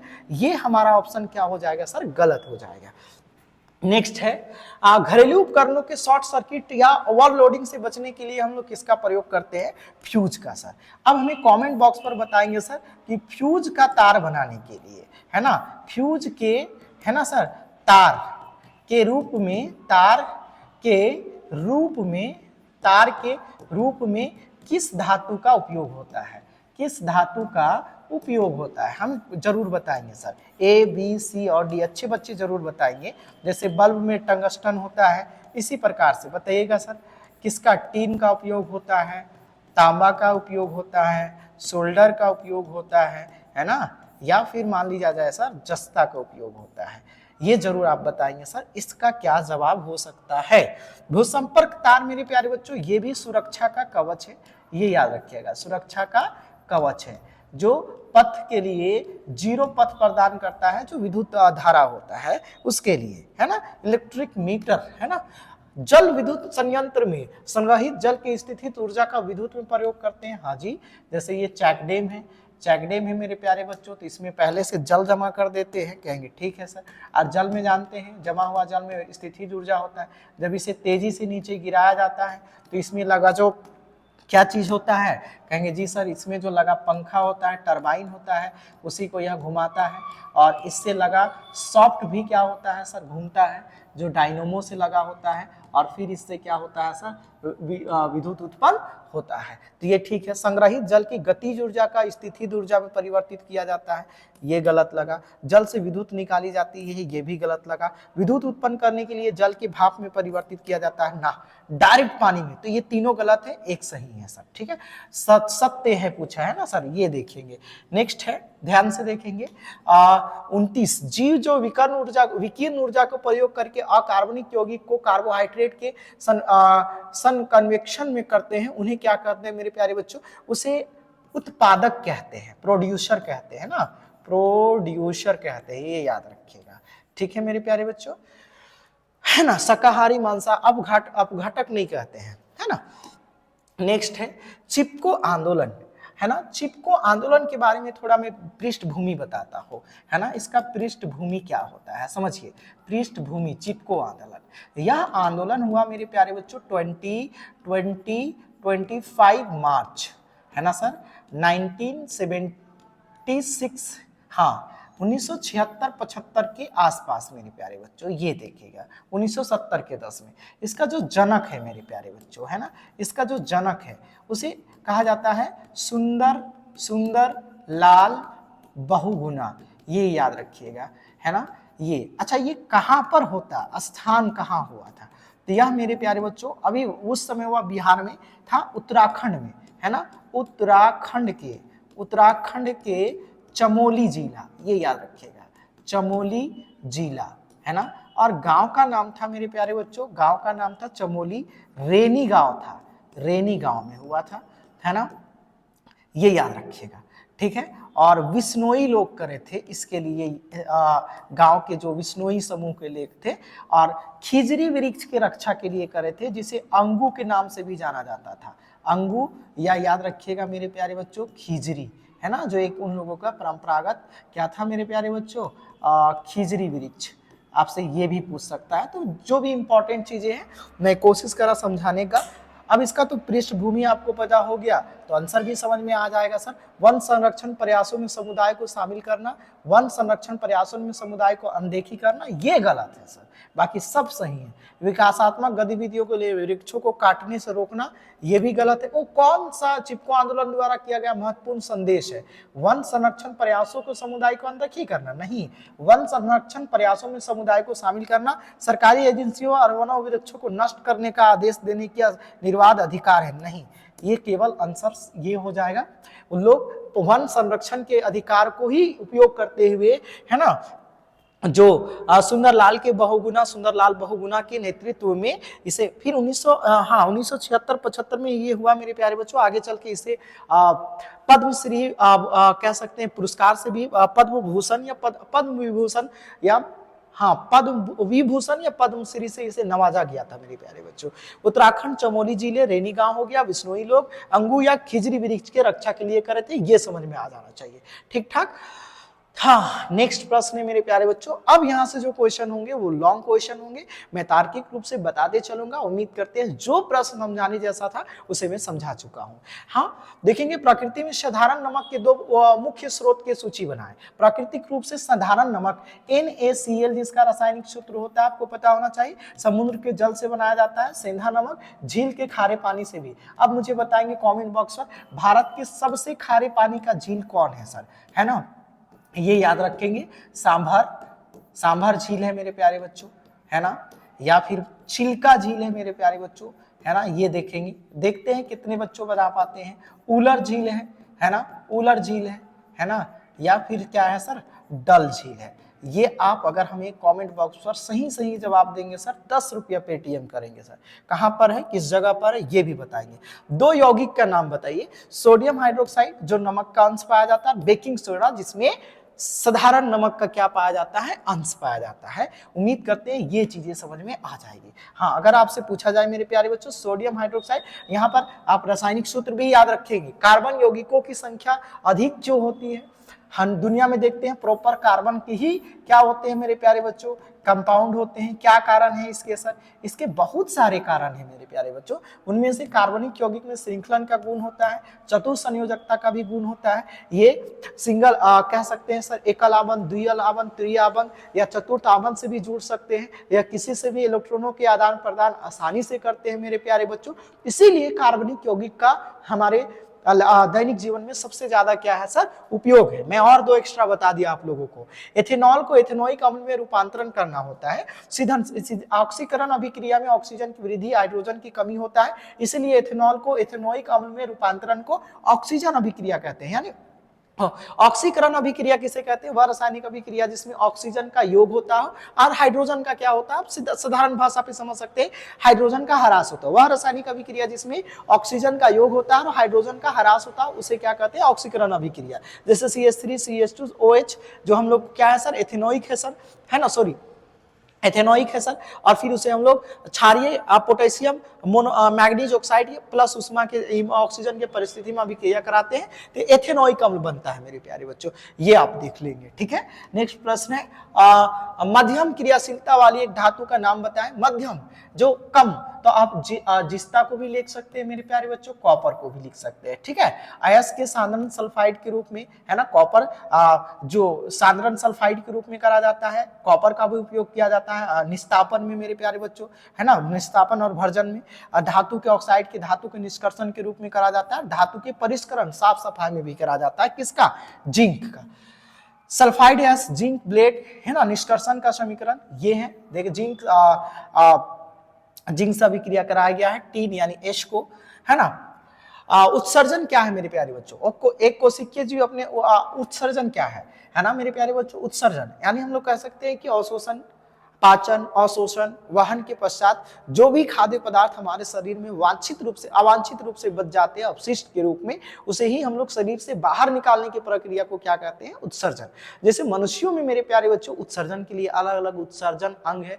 जैसे आप कहेंगे सर यूरिन को पेशाब के माध्यम से बाहर करना, है ना, जैसे हम लोग कह सकते बाथरूम, लेट्रिन, ये सब जो प्रक्रियाएं जो सम्मिलित होती है उसी को क्या कहते हैं, उत्सर्जन। तो क्या ये एक कोशिकीय जीवों में भी होता है, बहुकोशिकीय जीवों में? जी सर, पेड़ पौधों में भी होता है। पेड़ पौधों में जैसे रेजिन हो गया, गोंद हो गया, रबर हो गया, लाह हो गया, ये सब हम लोग जो प्राप्त करते हैं मेरे प्यारे बच्चों वो कह सकते हैं पादपों का उत्सर्जन पदार्थ है ना मेरे प्यारे बच्चों, है ना। जो आप लोग हलवा बनाते हैं ना सुबह सुबह को, वो भी क्या है सर, उत्सर्जन है ना। वर्ज्य प्रक्रम जिसमें हानिकारक उपचाई वर्ज्य पदार्थ जैसे यूरिया, अमोनिया हम लोग का पेशाब के रूप में यही तो होता है, CO2 जल निष्कर्षण होता है, उसे उत्सर्जन कहते हैं। एक कोशिकीय जीवों में भी उत्सर्जन की अलग अलग प्रक्रियाएं होती है। जैसे उत्सर्जन कूटपाद में पाजन होता है, नेफ्रिडिया जैसे जननांग होते हैं उसी के माध्यम से क्या, नेफ्रिडिया केचुआ में पाया जाता है, ऐसे कुछ, है ना। आप प्रत्येक दो कार्य लिखिए। वृषण आपको पता होना चाहिए, ये पुरुष जननांग है मेरे प्यारे बच्चों। कहिएगा जी सर कैसा जननांग है, पुरुष जननांग है, जननांग है ये, है ना, जननांग है ना। और ये क्या है सर, महिला जननांग है। इसमें क्या होता है सर, अंडाशय का उत्पादन होता है और जनन संबंधित हार्मोनों का क्या होता है, स्रावन। विरसन भी शुक्राणु के लिए प्रॉपर क्या करता है सर, उत्पादन करता है। और बहुत सारे पुरुषों में होने वाले जो यौन नारंभ से संबंधित प्रक्रियाएं हैं हार्मोन से, उसे क्या करते हैं सर, संतुलित करते हैं, समन्वय करते हैं। ये चीजें समझ में आ गया। ये सभी चीजें आप आसानी से पढ़ पाएंगे, है ना। अगर हम लोग बात करेंगे सर, हम लोग मनुष्य में 2 जोड़े क्या होते हैं मेरे प्यारे बच्चों, विरिशन होते हैं। अगर आप थोड़ा बहुत समझ पा रहे होंगे तो, है ना। और ये एक कह सकते हैं इस प्रकार के माध्यम से क्या होता है, बाहर आता है। ठीक है मेरे प्यारे बच्चों, ये चीजें, है ना। थोड़ा सा आप समझने की प्रयास करेंगे, ठीक है। और महिलाओं में क्या होता है सर, फाइलोपियन ट्यूब होता है और 2 क्या होता है, कहेंगे सर अंडाशय होता है। ठीक है, 2 क्या होता है, अंडाशय होता है। इसी प्रकार से होते हैं और ये इस प्रकार से होता है मेरे प्यारे बच्चों, और ये फाइलोपियन ट्यूब होता है। ये चीजें यहीं पर क्या होता है सर, किसका निर्माण होता है, अंडाशय का, और फिर यहाँ से ये रिश्ते हुए यहाँ पर आता है और यहीं पर गर्भधारण होता है, निषेचन, जिसे डिंब वाहिनी के नाम से जानते हैं। मासिक चक्र का नियंत्रण करना, जिसे हम लोग पीरियड्स भी नाम से जानते हैं। महिलाओं में नर जनन हार्मोन का संश्लेषण करना। नर जनन हार्मोन का यही कारण हम लोग देखेंगे, हम लोग के दाढ़ी, मूछ, आवाजें, ये सब बदलना नर जनन हार्मोन का ही पहचान है। मानो आप जैसे कभी कभी देखेंगे सर, यौन आरंभ के समय चेहरों में फुंसी आना, बहुत सारे ऐसे कारण हैं मेरे प्यारे बच्चों। लड़कियों में अलग अलग बदलाव होते हैं, लड़कों में अलग अलग बदलाव होते हैं।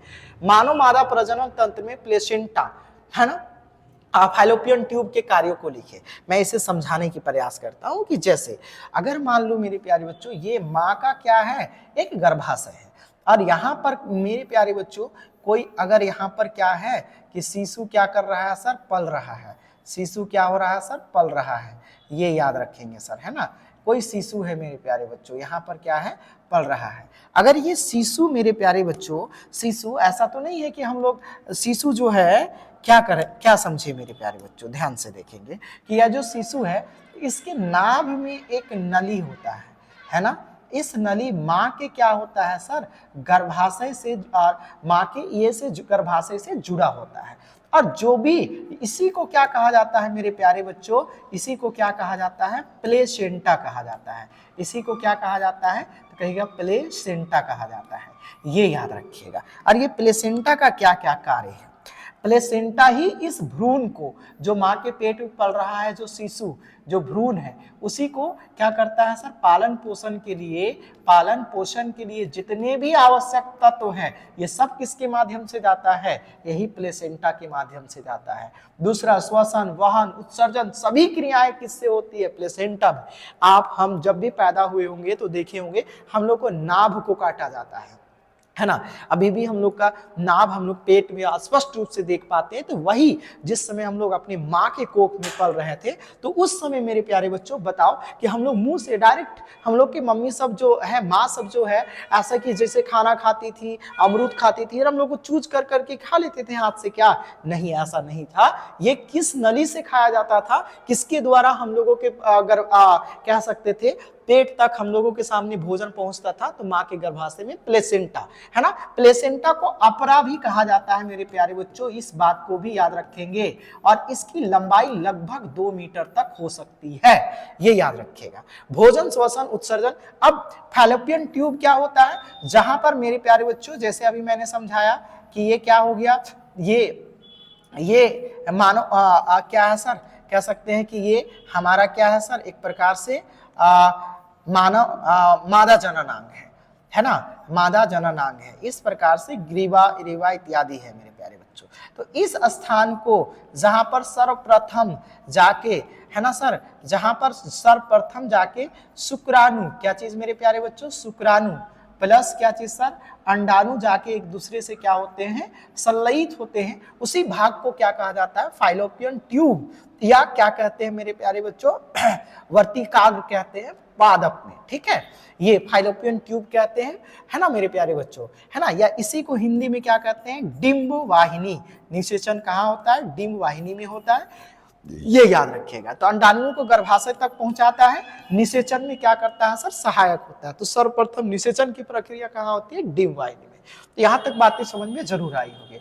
नेक्स्ट प्रश्न है, हमें अपने वनों को संरक्षण क्यों करनी चाहिए? आपको पता होना चाहिए। वन मृदा वातावरण की प्राप्त होती है, वन से वर्षा सहायक है, वन महत्वपूर्ण आर्थिक संसाधन जैसे लकड़ी इत्यादि से प्राप्त होता है, जड़ी बूटियां सब प्राप्त होता है। वर्षा के लिए हम लोग कह सकते हैं ऑक्सीजन पर्याप्त रूप में प्राप्त होता है। ये छोटी सवाल आप कर सकते हैं। एक चाइना डिश 2 ग्राम सिल्वर क्लोराइड दिया जाए चाइना, ये सब एक सवाल को देख लीजिए, अवलोकन देखते हैं, कम चांस है पूछ सकता है, लेकिन VVI सवाल है, पूछ सकता है सर, है ना। विभोजन अभिक्रिया शब्द को, विभोजन अभिक्रिया वह रासायनिक अभिक्रिया संयोजन और विभोजन जिसमें क्या होता है सर, कह सकते हैं सर तापीय अपघटन होता है मेरे प्यारे बच्चों, और उष्मा के रूप में और विद्युत के रूप में करा जाता है ना। विभोजन जिसमें कह सकते हैं 2 या 2 से एक यौगिक टूटकर 2 से अधिक तत्वों का निर्माण करते हैं, जैसे कैल्शियम कार्बोनेट, कैल्शियम ऑक्साइड तथा कार्बन डाइऑक्साइड का उत्पादन किया। हाइड्रोजन को जब तोड़े मेरे प्यारे बच्चों, तो हाइड्रोजन में से क्या टूटा, H2 और O2, और उसके साथ साथ इसके साथ क्या लिखना, उष्मा निकला, इसके साथ क्या निकल सकता है, प्रकाश, है ना मेरे प्यारे बच्चों, या ऊर्जा, जो भी चीजें हो सकती है। वैसी रासायनिक अभिक्रिया जिसमें एक यौगिक से टूटकर 2 नए तत्व या यौगिक का निर्माण होता है, उसे हम लोग क्या कहते हैं, विभोजन अभिक्रिया। इसी के ऑपोजिट होता है संयोजन अभिक्रिया, है ना। वह रासायनिक अभिक्रिया जिसमें 2 या 2 से अधिक तत्व या यौगिक मिलकर नए एक तत्व या एक यौगिक का निर्माण करते हैं। प्रकाश तनु HCl और सोडियम हाइड्रोक्साइड विलयन से, ये HCl मतलब हाइड्रोक्लोरिक अम्ल, सोडियम हाइड्रोक्साइड विलयन युक्त 2 प्रश्नावलियों A और B से नीला लिटमस पत्र में डाला जाता है। किस प्रश्नावली में रंग को परिवर्तित कर दी जाएगी? नीला लिटमस पत्र है मेरे प्यारे बच्चों, तो नीला लिटमस पत्र है तो नीला सिर्फ HCl पर, HCl जो है, HCl क्या है सर, तो अम्ल है, आपको पता होना चाहिए, हाइड्रोक्लोरिक अम्ल है। और ये नीला को क्या कर देगा मेरे प्यारे बच्चों, नीला को क्या कर देगा मेरे प्यारे बच्चों, तो नीला को यहाँ क्या कर देगा, नीला लिटमस पत्र को अम्ल क्या करता है, नीला लिटमस पत्र को क्या कर देता है, लाल कर देता है। और फिर अगर यह लाल को, यह लाल लिटमस पत्र हो जाएगा, लाल को कहाँ डाला जाएगा, NOH के विलयन में, तो पुनः ये क्या कर देगा सर, नीला कर देगा। तो प्रश्नावली A रंग में परिवर्तन देखा जाएगा, A में अगर मान लो A है और एक क्या है मेरे प्यारे बच्चों, B है, तो देखेंगे कि किस पर प्रभाव पड़ेगा, तो कहेंगे सर एक ठो में, तो में आप इसको समझिए, एक ठो में अम्ल है ना, और एक ठो में क्या है सर, एक जो प्रश्नावली है उसमें क्या है, क्षार है, ये हमारा क्या है सर, क्षार है, और ये क्या है सर, अम्ल है। अब देखो ये क्या है, विलयन प्रश्नावली A और B, लिटमस पत्र, नीला लिटमस पत्र को डाला जाए, तो नीला लिटमस पत्र को डालेंगे ना सर, नीला वाला को जब डालेंगे, तो यहाँ नीला वाला जब डाल देंगे लिटमस पत्र को, तो यह किस में चेंज हो जाएगा, तो कहिएगा सर ये अंदर जाके किस में चेंज हो जाएगा सर, लाल हो जाएगा, ये अंदर जाके लाल हो जाएगा। लेकिन अगर यहाँ पर नीला लिटमस पत्र को डालेंगे तो यहाँ पर कोई प्रभाव नहीं डलेगा, क्योंकि क्षार नीला को लाल नहीं करता है, लाल को क्या करता है, लाल को क्या करता है, नीला करता है। ये समझ में आएगा सर, अम्ल नीला लिटमस पत्र को, वही चीज को समझाया यहाँ पे। नेक्स्ट प्रश्न है, चित्र के सहायता से साबुन की सफाई प्रक्रिया को समझाएं। मेरे प्यारे बच्चों इसे आप जरूर एक बार पढ़ लेंगे, वीडियो बहुत लंबा हो जाएगा, इसे 1 से 2 बार पढ़ना ही पड़ेगा, आपको समझना ही पड़ेगा मेरे प्यारे बच्चों, ठीक है। तो इसका चित्र ये है, ये आप एक बार देख लेंगे, बहुत बार पूछा गया सवाल है और पूछेगा ही पूछेगा। नेक्स्ट है, जहां पर जो चीजें समझानी है उसे मैं जरूर समझा दूंगा। मेंडल के प्रयोग से कैसे पता चलता है कि लक्षण स्वतंत्र रूप से विरासत में मिलते हैं? देखिए मेंडल ने अपने कुछ प्रयोगों में मटर के पौधे को 2 विकल्पी जोड़ों का अध्ययन करने के लिए संकरण कराया। इसके लिए उन्होंने गोल बीज वाले लंबे पौधों को झुर्रीदार बीज वाले बौने पौधों के बीच कराया था, पाया कि वह पीढ़ी, और इसको एक बार देख लीजिएगा मेरे प्यारे बच्चों, WTT यानी जो करा था 10 ओम, 12 ओम, 20 ओम के 3 प्रतिरोधों में श्रेणी क्रम में जोड़ा गया है। यदि 15 ओम के प्रतिरोध देखो, अब अगर इसे हम लोग समझाने की प्रयास करें मेरे प्यारे बच्चों, कैसे बना सकते हैं, देखिए यहाँ पर इस प्रकार है, सिंपल सवाल है, तीनों को किस क्रम में जोड़ा गया है, तो कहिएगा सर 3 प्रतिरोध है ना, ध्यान से देखना है, इससे हमसे क्या सवाल पूछा है, ठीक है, ध्यान से देखेंगे, एकदम लोल सवाल पूछा गया है। ये तीनों को किस क्रम में जोड़ा गया है मेरे प्यारे बच्चों, श्रेणी क्रम में जोड़ा गया है, ठीक है। ये प्लस है माइनस है, कहीं पर हम लोग A मीटर लगा देते हैं, A मीटर, धारा तो समान होगी लेकिन श्रेणी क्रम है, तो विभवांतर सबसे क्या हो जाएगा सर, अलग अलग हो जाएगा, विभवांतर सबसे क्या हो जाएगा, अलग अलग बहने लगेगा मेरे प्यारे बच्चों, ये चीजें देखेंगे। तो ये हमारा विभवांतर हो गया, ठीक है, V1 V2 V3 ये चीजें, ठीक है। विभवांतर क्या होंगे सर, अलग अलग होंगे, इस बात को याद रखिएगा, V1 V2 और क्या चीज सर, V3, है ना, यहाँ पर V1 और V2 हो जाएगा, ठीक है। ये R1 हो गया, है ना, ये मेरे प्यारे बच्चों R1 हो गया, ये R2 हो गया और ये क्या हो गया R3। इसी के माध्यम से यदि R कितना 3 वोल्ट है ना, और देखेंगे सर विभव विभवांतर गिरावट 3 वोल्ट है। अच्छा, यहाँ पर जो दिया है उस सवाल को थोड़ा सा ध्यान से देखना है, हमसे क्या पूछ रहा है, ये पूछा है ना। हेयर सबसे पहले आप लिखेंगे मेरे प्यारे बच्चों क्या क्या दिया है, थोड़ा सा मैथमेटिकल क्वेश्चन है, अब ज्यादा टेंशन नहीं लेना है, ये हिंदी में लिख दिया इसलिए थोड़ा हार्ड लग रहा होगा कि R1 बराबर कितना है सर 10 ओम है, ठीक है। R2 बराबर कितना है सर, तो कहिएगा सर 15 ओम है, ठीक है। और R3 बराबर कितना है सर, तो कहिएगा सर 20 ओम है।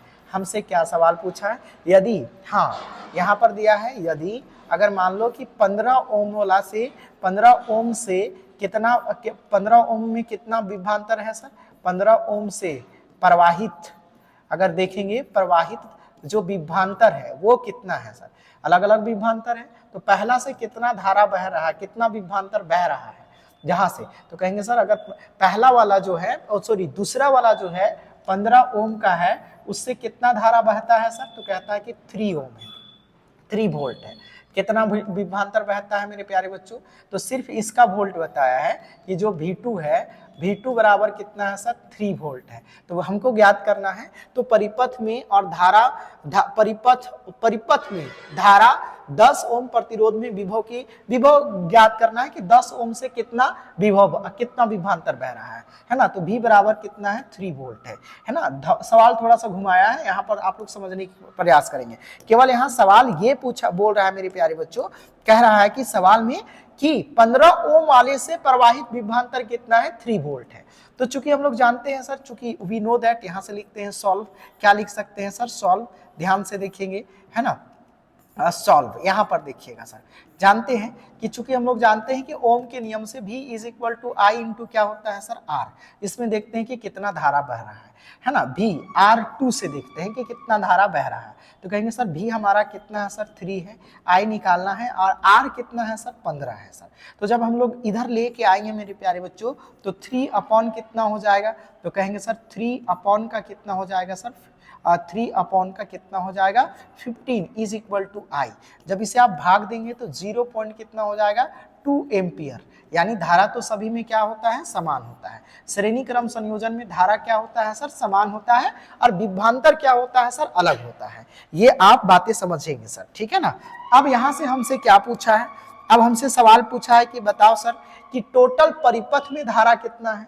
तो टोटल परिपथ में धारा कितना है, ए नंबर तो सवाल बन गया कि टोटल परिपथ में जो धारा है सर, है ना, टोटल परिपथ में एक धारा है, और बी हमसे पूछा है कि 10 ओम से कितना प्रवाहित हो रहा है, 10 ओम से भी ज्ञात करना है।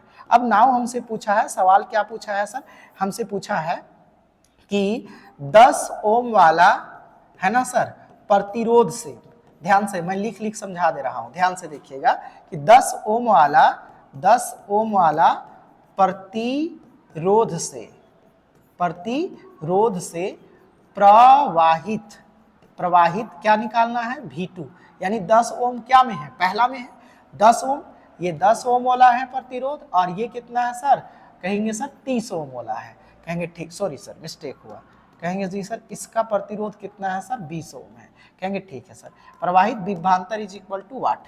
तो चूंकि हम लोग जानते हैं कि V बराबर, अभी जानते हैं मेरे प्यारे बच्चों I इंटू क्या होता है R, तो V बराबर I का वैल्यू 0 पॉइंट कितना है सर 2 एम्पियर है, और यहाँ पर देखेंगे सर R कितना है, R कितना है सर, तो कहिएगा सर R 10 ओम है, तो 10 लिख दिए, तो हमसे कितना V3 कितना हो जाएगा, तो V3 ही तो ज्ञात करना है, 10 2 एकम कितना सर 2 एम्पियर हो जाएगा। कैसे, एक अंक के बाद दशमलव लगेगा तो 0 क्या हो जाएगा, हट जाएगा। अब मुझे कमेंट बॉक्स पर बताएंगे मेरे प्यारे बच्चों, है ना, कि कमेंट बॉक्स पर C नंबर में हमें बताएंगे सर कि R3 से यानी जो 20 ओम है उससे प्रवाहित विभवांतर क्या होगा, ये बताएंगे। प्रवाहित विभवांतर क्या होगा ये बताएंगे सर। प्रवाहित विभवांतर is equal to what, A B C और क्या चीज सर, D। मैं ऑप्शन दे रहा हूं सर, प्रवाहित विभवांतर क्या होगा वो बताइएगा सर, ठीक है ना, बताइएगा सर, है ना, कितना हो जाएगा सर ये बताइएगा सर, ठीक है। देखिएगा सर 2 एम्पियर होगा, 3 एम्पियर होगा, 4 एम्पियर होगा या 5 एम्पियर होगा, ये होगा। और टोटल विभवांतर भी बता दीजिएगा हमें सर कि परिपथ में टोटल वोल्ट कितना है सर, टोटल वोल्ट कितना है ये भी बताइएगा। ए बी सी और डी मैं बता रहा हूं कि कितना हो सकता है, टोटल विभवांतर कितना हो सकता है मेरे प्यारे बच्चों, ठीक है। 9 वोल्ट है ना मेरे प्यारे बच्चों, 2 वोल्ट है ना, 9 है, 10 वोल्ट है, 8 वोल्ट है या 12 वोल्ट है।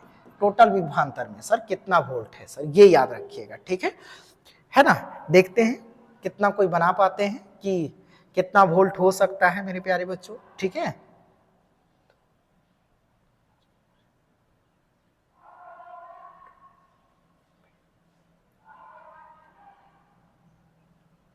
तो आप जरूर इसको कमेंट बॉक्स पर हमें बताएंगे सर, ठीक ठाक। नेक्स्ट प्रश्न है 5 ओम, 10 ओम, 15 ओम के 3 प्रतिरोध की श्रृंखला में जुड़े हैं, 3 श्रृंखला में जुड़े हुए हैं और संयोजकता 20 वोल्ट से बैटरी से जुड़ा हुआ है। 10 ओम के प्रतिरोध से प्रवाहित धारा ज्ञात करना है, प्रवाहित धारा ज्ञात करना है। अच्छा, किस क्रम तीनों प्रतिरोध श्रृंखला में जुड़े हुए हैं, संयोजकता 20 वोल्ट है, परिपथ में एमीटर वोल्टमीटर से जुड़े हुए, एमीटर और वोल्टमीटर भी जुड़े हैं, सभी उपकरणों को उचित क्रम में जोड़ने वाला एक परिपथ आरेख बनाइए और 10 ओम के प्रतिरोध से प्रवाहित क्या ज्ञात करना है सर, धारा ज्ञात करना है ना। अगर मेरे प्यारे बच्चों इस समीकरण को हम लोग पैरेलल कॉम्बिनेशन में बनाएंगे तब धारा क्या होगा मेरे प्यारे बच्चों, अलग अलग होगा, है ना। और विभवांतर क्या होगा, सेम होगा। जैसे ये चीजें समझने की प्रयास करेंगे, ठीक है, ये चीजें, ठीक है। ये मान लेते हैं कि किस क्रम में जोड़ दिए, पैरेलल कॉम्बिनेशन में। अब जैसे समझ आ रहा है कि इसमें क्या जुड़ा है, एमीटर भी जुड़ा है, ठीक है सर, कहेंगे ठीक है सर। और ये ध्यान से देखेंगे, ये हमसे क्या पूछ रहा है मेरे प्यारे बच्चों, ठीक है, ये देखिएगा मेरे प्यारे बच्चों, तभी अलग अलग धारा प्राप्त हो सकते हैं मेरे प्यारे बच्चों, है ना, है ना। ये देखिएगा, है ना, ये हमारा क्या हो गया सर, कह सकते हैं सर कि स्विच भी जोड़ दीजिए सर, यहाँ पर कुंजी जिसे हम लोग कहते हैं। और विभवांतर 2 अलग अलग बिंदुओं से होगा सर, ठीक है, यानी क्या जोड़ दीजिए सर, भी जोड़ दीजिए सर, ठीक है ना। थोड़ा इसे और साइड कर देते हैं सर, विभवांतर भी जोड़ दीजिए सर, ये हमारा भी हुआ। तो ये सीरीज कॉम्बिनेशन में ही बनेगा मेरे प्यारे बच्चों, ठीक है, कहेंगे ठीक है सर, यहाँ तक समझ में आ गया। ये R1 है मेरे प्यारे बच्चों 5 ओम, ये R2 है मेरे प्यारे बच्चों 10 ओम, और ये R3 है मेरे प्यारे बच्चों 15 ओम, है ना। ये मान लेते हैं कि A है और ये क्या है सर, B है। विभवांतर समान है, एमीटर है, वोल्ट मीटर भी लगा दिए, ठीक ठाक। इसका परिपथ हो गया ये प्लस और क्या हो गया माइनस। यहाँ पर जो दिया है आप उसे लिखेंगे, कहेंगे जी सर हेयर, है ना। R1 बराबर कितना है सर, 5 ओम है ना, ध्यान से देखेंगे 5 ओम है। R2 बराबर कितना है सर, 10 ओम है। R3 बराबर कितना है सर, 15 ओम है। हमसे सवाल पूछा है विभवांतर बराबर कितना है सर, 30 वोल्ट है सर।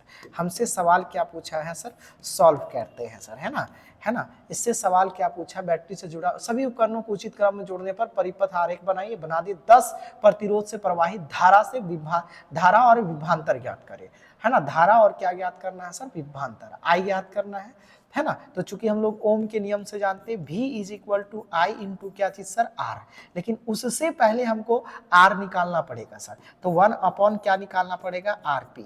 तो 1 अपॉन RP बराबर 1 upon R1 plus 1 upon R2 plus 1 upon क्या हो जाएगा सर, R3। कहेंगे ठीक है सर, शानदार और जानदार सवाल हो गया सर। ये 1 अपॉन पैरेलल कॉम्बिनेशन में है। क्यों ये पैरेलल कॉम्बिनेशन में लिखा नहीं है, लेकिन आपको लिखना पड़ेगा, क्यों, क्योंकि यहाँ पर R1 अगर R2 R3 अलग अलग है तो देखेंगे पैरेलल कॉम्बिनेशन में ही क्या होते हैं मेरे प्यारे बच्चों, जो धारा होता है, जो विद्युत धारा होता है वो अलग अलग होते हैं, I1 I2 I3, और विभवांतर क्या होता है, समान। तो यहां से पूछ रहा है आपसे 10 ओम, क्या पूछ रहा है मेरे प्यारे बच्चों, 10 ओम से प्रतिरोध से क्या ज्ञात करना है, कहेंगे जी सर 10 ओम के प्रतिरोध से क्या ज्ञात करना है सर, धारा ज्ञात करना है, ठीक है। तो देखिए धारा तो पहले ज्ञात करना पड़ेगा, तो धारा अलग अलग प्रतिरोध का बात कर रहा है, तो इसलिए सेम आपको निकालना पड़ेगा। 1 अपॉन R1 का वैल्यू कितना है सर, तो 1 अपॉन R1 का वैल्यू कितना है, 5 ओम है।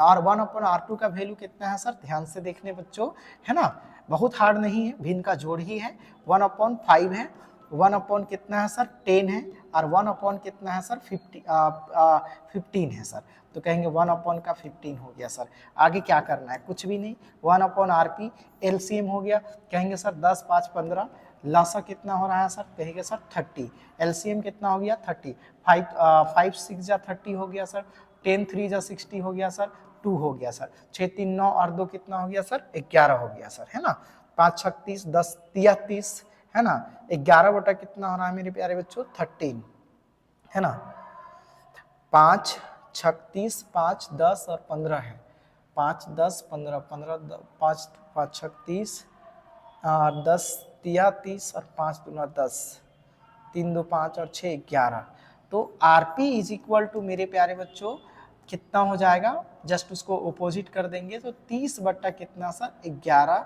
है ना, ओम हो जाएगा सर, 30 बट्टा 11 ओम हो जाएगा। ये हमारा टोटल इस प्रतिरोध में, अगर क्वेश्चन जिस हिसाब से बोल रहा है,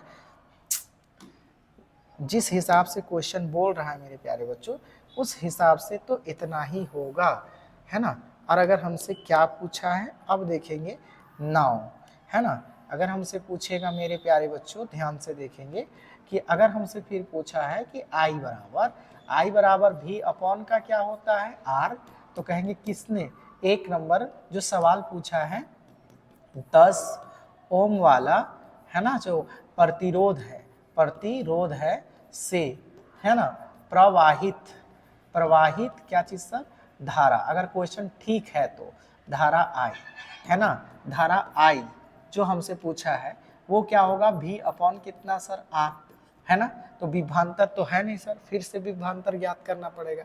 अब चूंकि देखेंगे सर, चूंकि हम लोग जानते हैं सर कि भी बराबर क्या होता है आई इंटू का क्या चीज सर आर होगा सर, है ना, 30 विभवांतर है ना सर, विभवांतर भी है ना, भी आई इज इक्वल टू भी अपॉन का कितना सर, कहेंगे जी सर भी अपॉन का क्या होता है आर, कहेंगे जी सर आई कितना भी कितना है सर 30 है, आर कितना है सर, तो कहेंगे 30 बट्टा कुछ नहीं है तो 1 है सर, आर बट्टा में है सर तो उधर जाके क्या में होगा गुना में, तो कहेगा सर 30 बट्टा 11 है तो 11 बट्टा का कितना हो जाएगा सर 30 हो जाएगा, 30 और 30 कट जाएगा सर, तो आई बराबर कितना हो जाएगा सर 11 एम्पियर हो जाएगा सर, कितना हो जाएगा 11 एम्पियर, इसका क्या हो जाएगा सर वैल्यू हो जाएगा सर। ये देखिएगा अगर सवाल एकदम परफेक्ट पूछा है तो यही होगा। टोटल प्रतिरोध तो सेम है मेरे प्यारे बच्चों, 1/5 1/10 1/15 है, 6 3 2 5 है, 30 बटा 11 हो गया। कहेंगे सर यहाँ पर नहीं समझ में आया, आप देखिए मैं समझा दे रहा हूँ, भी का वैल्यू कितना है 30 है, कहेगा भी का वैल्यू कितना है 30 वोल्ट है, इसके बट्टा में कुछ नहीं है तो 1 है। अब और देखिए मेरे प्यारे बच्चों, कहेंगे सर आर का वैल्यू कितना है सर, तो 30 बट्टा का कितना है सर 11 है, तो आप जानते हैं ना सर जब ऐसे परिस्थिति आता है तो ये गुना में चेंज होता है, तो गुना में चेंज होता है तो 30 बट्टा 1 हो गया और 11 बट्टा का कितना हो गया सर 30, ये कट गया तो आई बराबर कितना बचा सर 11 एम्पियर बचा, यानी टोटल में कितना धारा बह रहा है मेरे प्यारे बच्चों 11 एम्पियर, है ना, 11 एम्पियर बह रहा है धारा। अब हमसे पूछा क्या है सर बताइए, तो प्रवाहित धारा और विभवांतर क्या, विभवांतर तो सेम है सर, विभवांतर भी बराबर तो आपको 30 वोल्ट है सर, इससे कोई दिक्कत नहीं है, ये चीजें समझ में आनी चाहिए, ठीक है। नेक्स्ट प्रश्न की ओर आते हैं मेरे प्यारे बच्चों, शानदार सवाल था ये, ध्यान से देखना, है ना, इसका आरेख भी ऐसे सुंदर से बनाएंगे, ठीक है, इसका आरेख भी मेरे प्यारे बच्चों इस प्रकार से बनेंगे, ठीक है, ये इसका क्या हो गया सर आरेख हो गया, ठीक ठाक। आप थोड़ा सा इसे सुधार लेंगे सर, बार बार हो रहा है मेरे प्यारे बच्चों, ये हो गया, ये मान लेते हैं स्विच, ठीक ठाक, ये इसका आरेख हुआ, ये इसका हल हुआ। हमसे क्या पूछा था कि 10 ओम वाले प्रतिरोध में प्रवाहित धारा, तो 10 ओम वाले में प्रतिरोध में प्रवाहित धारा कितना है मेरे प्यारे बच्चों 11 एम्पियर है। तो असर इधर वाला क्यों निकाले, इधर वाला निकालने का शर्त था कि ओम के नियम से हम लोग जानते हैं कि आई बराबर भी अपॉन क्या होता है आर होता है, तो आर नहीं ना पता था सर, तो आर उसमें देखेंगे। इससे पहले वाला जो क्वेश्चन था आर सीरीज कॉम्बिनेशन में था, इसके बाद वाला जो प्रश्न है उसमें पैरेलल कॉम्बिनेशन में है। ये बात आप जरूर याद रखेंगे, सवाल ऐसे ही बनेगा। ये यहाँ पर नहीं दिया हुआ है सीरीज कॉम्बिनेशन या पैरेलल कॉम्बिनेशन, लेकिन याद रखिएगा कि यहाँ पे पैरेलल कॉम्बिनेशन ही होगा। क्यों? क्योंकि आर, आप समझ पा रहे हैं कि आर कहां पर अलग होता है, समानांतर क्रम में आर अलग अलग होते हैं। आई, तब तो आई इज इक्वल टू भी अपन are one, I3 I1 I2 I3 निकालते हैं। और श्रेणी क्रम में क्या होता है सर, विभवांतर समान होते हैं और R1 क्या, सॉरी, विभवांतर अलग अलग होते हैं। देख पा रहे हैं विभवांतर अलग अलग है, V1 V2 V3, और R क्या, I समान है। यहाँ पर I1 अलग है मेरे प्यारे बच्चों, I1 ये हो गया, I2 यहां से प्रवाहित होगा और I3 यहां से प्रवाहित होगा। ये चीजें फिजिक्स का इंटरेस्टेड क्वेश्चन ये बनाया गया है। नेक्स्ट है ना, ये देख लीजिएगा आप, एक समान चुंबकीय क्षेत्र वाला है मेरे प्यारे बच्चों, इसको फैलाने पर ये गति को दर्शाएगा, चुंबकीय क्षेत्र को और ये धारा को। ये सिंपल सिंपल सवाल है, जरूर आप एक बार इसे पढ़ लेंगे, ठीक है। हाँ, दिए गए अभिक्रिया को उदाहरण, हाइड्रोजनीकरण अभिक्रिया क्या है सर, हाइड्रोकरण योग का असंतृप्त हाइड्रोकार्बन यौगिक को, देखिए जैसे असंतृप्त हाइड्रोकार्बनिक यौगिक को जो 2 या 2 से 3 आवन से जुड़े होते हैं उसे असंतृप्त हाइड्रोकार्बनिक यौगिक कहते हैं। उसे संतृप्त हाइड्रोकार्बनिक यौगिक बनाने में जो उपस्थिति कराई जाती है उसी को कहा जाता है हाइड्रोजनीकरण अभिक्रिया। ऑक्सीकरण अभिक्रिया, जिसमें ऑक्सीजन का क्या होता है मेरे प्यारे बच्चों, योग होता है, और जिस अभिक्रिया में ऑक्सीजन का वृद्धि होता है और हाइड्रोजन की कमी होता है। जैसे एथेनोइक अम्ल से एथेनॉल से एथेनोइक बनाने की प्रक्रिया को इससे क्या कहा जाता है, ऑक्सीकरण अभिक्रिया। इससे पहले मैं बताया, जिसमें ऑक्सीजन का क्या होता है, ऑक्सीजन का याद रखिएगा योग होता है और हाइड्रोजन का क्या होता है, कमी। साबुन और अपमार्जक, साबुन लंबी श्रृंखला वाले कार्बनिक अम्लों के सोडियम लवण होते हैं, कार्बनिक अम्लों के सोडियम लवण होते हैं, या कठोर जल में झाग नहीं उत्पन्न करते, लेकिन अपमार्जक हो जाता है। वो अपमार्जक के सल्फोनिक अम्ल और सोडियम लवण होते हैं। इनके जो सल्फोनिक अम्ल और सोडियम लवण होते हैं, यहाँ पर कार्बनिक लिख लीजिएगा, कार्बनिक और सोडियम, यहाँ पे सल्फोनिक और क्या चीज सर, सोडियम, या कठोर जल में भी आसानी से क्या करते हैं, झाग। निरमा, जिसे हम लोग ठेठ भाषा में क्या कह सकते हैं सर, धीरमा, ये है ना सर, सर्फ जिसको कहते हैं। ये साइक्लोहेक्सेन है मेरे प्यारे बच्चों, है ना, साइक्लोहेक्सेन है मेरे प्यारे बच्चों, है ना, और इसका क्या है, अनुसूत्र है, यानी C5 है ना, हेक्सेन है मेरे प्यारे बच्चों ना, तो कहेंगे सर C5 है ना, सॉरी हेक्सेन है तो C6 हो जाएगा, और H कितना हो जाएगा सर, 1 2 3 4 5 6 7 8 9 10 11 12 है ना, C5H12 है ना, C6H12 है ना। नेक्स्ट, हरे पौधों में पाए जाने वाले पोषण प्रकार की व्याख्या करें। हरे पौधों, इस प्रक्रिया के दौरान होने वाली 3 घटना। हरे पौधों में किसके द्वारा पोषण होता है, स्वपोषी पोषण होता है। वह पोषण जहां पर स्वयं प्रकाश संश्लेषण द्वारा भोजन बनाते हैं उसे हम लोग स्वपोषी पोषण कहते हैं। स्वपोषी पोषण वह प्रक्रम जिसमें स्वपोषी बाहर से ऊर्जा संचित के रूप में परिवर्तित कर देता है। यह पदार्थ कार्बन डाइऑक्साइड तथा जल के रूप में अंतःग्रहण करे जाते हैं। सूर्य के प्रकाश तथा क्लोरोफिल, पत्तों में क्लोरोफिल की उपस्थिति होना जरूरी है, जो कार्बोहाइड्रेट में परिवर्तित कर दिए जाते हैं। नेक्स्ट है, अब प्रक्रिया का नाम क्या है, प्रकाश संश्लेषण द्वारा भोजन बनाया जाता है। आवश्यक सामग्री क्या है, पर्णहरित जिसे क्लोरोफिल, पर्याप्त मात्रा में पर्यावरण में कार्बन डाइऑक्साइड, जल, जो जहां पर पेड़ पौधे हैं वहां पर जल की कमी, जल होना चाहिए। अच्छा, इसमें और चीज जोड़ दीजिएगा मेरे प्यारे बच्चों, खनिज, और क्या जोड़ दीजिएगा, लवण भी जोड़ दीजिएगा। प्रक्रम के दौरान होने वाली घटनाएं, क्लोरोफिल द्वारा प्रकाश ऊर्जा को अवशोषित करा जाता है, तो इंपॉर्टेंट है। प्रकाश ऊर्जा को प्रकाश संश्लेषण के दौरान प्रकाश संश्लेषण के दौरान किसके द्वारा अवशोषित, प्रकाश ऊर्जा को, प्रकाश संश्लेषण के द्वारा प्रकाश ऊर्जा को किसके द्वारा अवशोषित या संश्लेषित किया जाता है, तो आप याद रखिएगा, कल एसएससी में पूछ सकता है, क्लोरोफिल। प्रकाश ऊर्जा को रासायनिक ऊर्जा में रूपांतरित करना किसका काम है सर, हाइड्रोजन तथा ऑक्सीजन में अपघटन करना, क्लोरोफिल। कार्बन डाइऑक्साइड को कार्बोहाइड्रेट में अपच के रूप में बदलता है, और ये कार्बोहाइड्रेट बाद में ग्लूकोज और सुक्रोज के रूप में परिवर्तित हो जाती है, ये याद रखेंगे, ठीक है।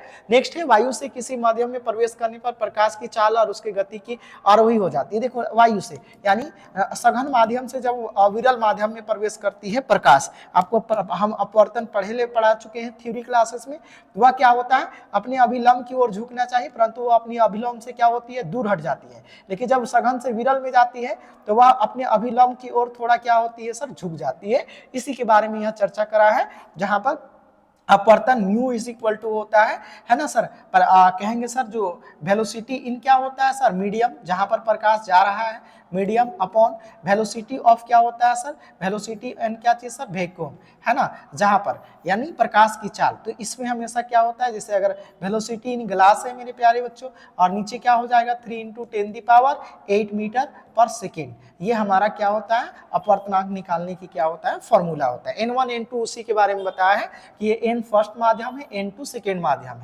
है ना, N1 N2 है, ये चीजों को दिखाया। अपवर्तनांक C/V होता है, यानी कह सकते हैं V क्या है, वेलोसिटी ऑफ क्या चीज सर, लाइट की चाल है, निर्वात में चाल है सर, ये चीज को दिखाया है ना। वायु में चाल उसकी दोगुनी होती है, एक बार इसे आप जरूर अध्ययन करेंगे।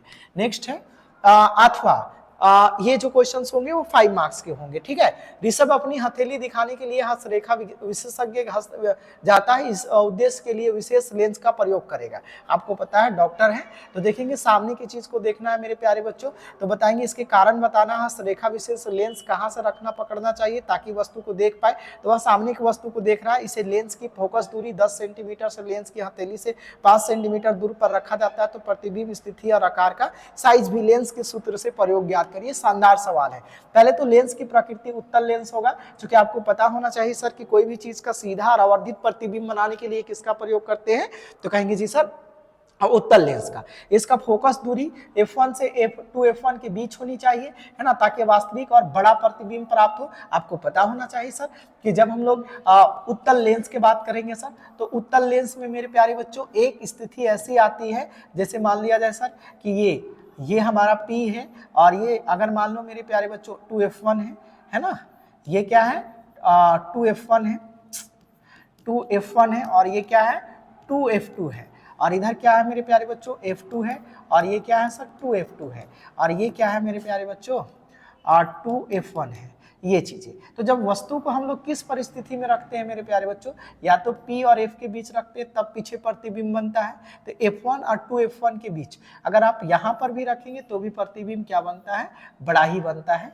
ऐसे जाता है, आपको पता होना चाहिए। और ये इस प्रकार, या फिर ऐसे रखेंगे तो सीधा आवर्धित बन जाएगा। तो ये भी चांसेस है। यहाँ पर उत्तल लेंस है तो प्लस सेंटीमीटर से, अब इसको u कितना दूरी पर है, माइनस, हमेशा वस्तु की दूरी कितना होती है -5 सेंटीमीटर। ये फॉर्मूला होता है किसका, लेंस सूत्र का।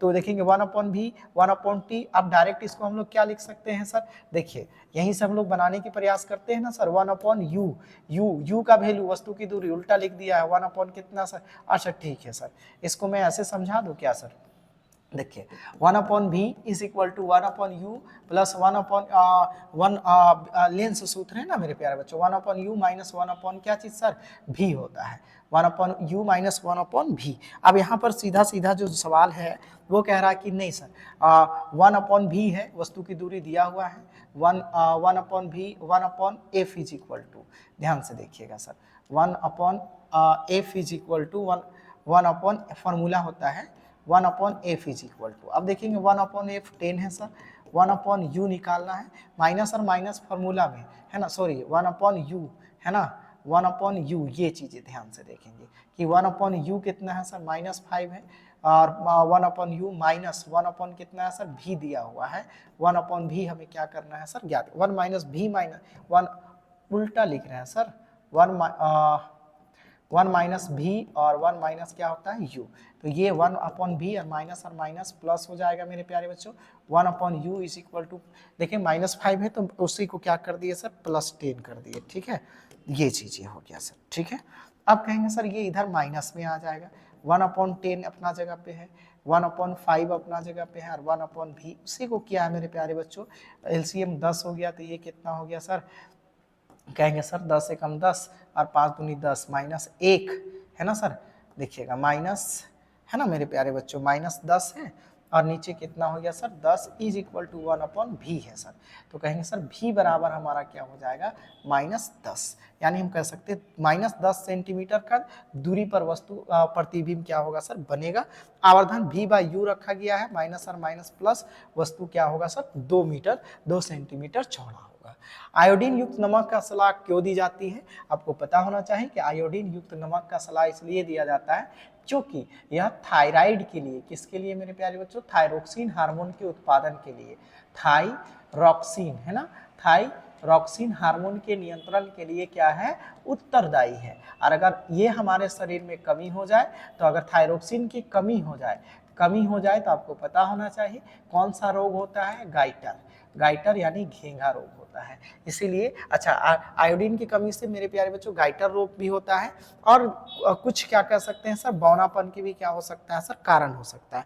फूली हुई गर्दन होना, आयोडीन युक्त नमक का प्रयोग सलाह दी जाती है। अब ये चीजें तो आप समझ सकते हैं पढ़ के भी। अथवा न्यूरॉन की संरचना बनाए, है ना, डेंड्राइट द्रुमिका। न्यूरॉन क्या होता है मेरे प्यारे बच्चों, देखेंगे, मैं नेक्स्ट पेज पर समझा दे रहा हूँ। जहां सूचना प्राप्त होती है वो देख लेंगे, ये है ना न्यूरॉन, है ना मेरे प्यारे बच्चों। तो अगर आप समझना चाहें तो न्यूरॉन का नामांकित चित्र हम लोग ऐसे बना सकते हैं मेरे प्यारे बच्चों, ठीक है। और ये आप देख लग सकते हैं, ठीक है। ये हमारा एक कह सकते हैं मेरे प्यारे बच्चों, ये इसका अंतिम सिरा होता है, ठीक है ना। और ये डेंड्राइट्स हो सकते हैं, एक्सॉन जिसे कहते हैं, है ना मेरे प्यारे बच्चों। ये देखेंगे आप, इसे पहले बार, ये केंद्रक है इसका, ये चीजें देख लीजिए, है ना। और ये जो खाली भाग है इस जगह पे, इसको हम लोग तंत्रिकाक्ष कहते हैं, तंत्रिकाक्ष, या इसी को इंग्लिश में क्या कहा जाता है, सिनेप्स कहा जाता है ना। ये इसका सेंटर है, ये चीजें देख लेंगे सर, ठीक है। तो उम्मीद करते हैं मेरे प्यारे बच्चों यहाँ तक बातें जरूर समझ में आया होगा।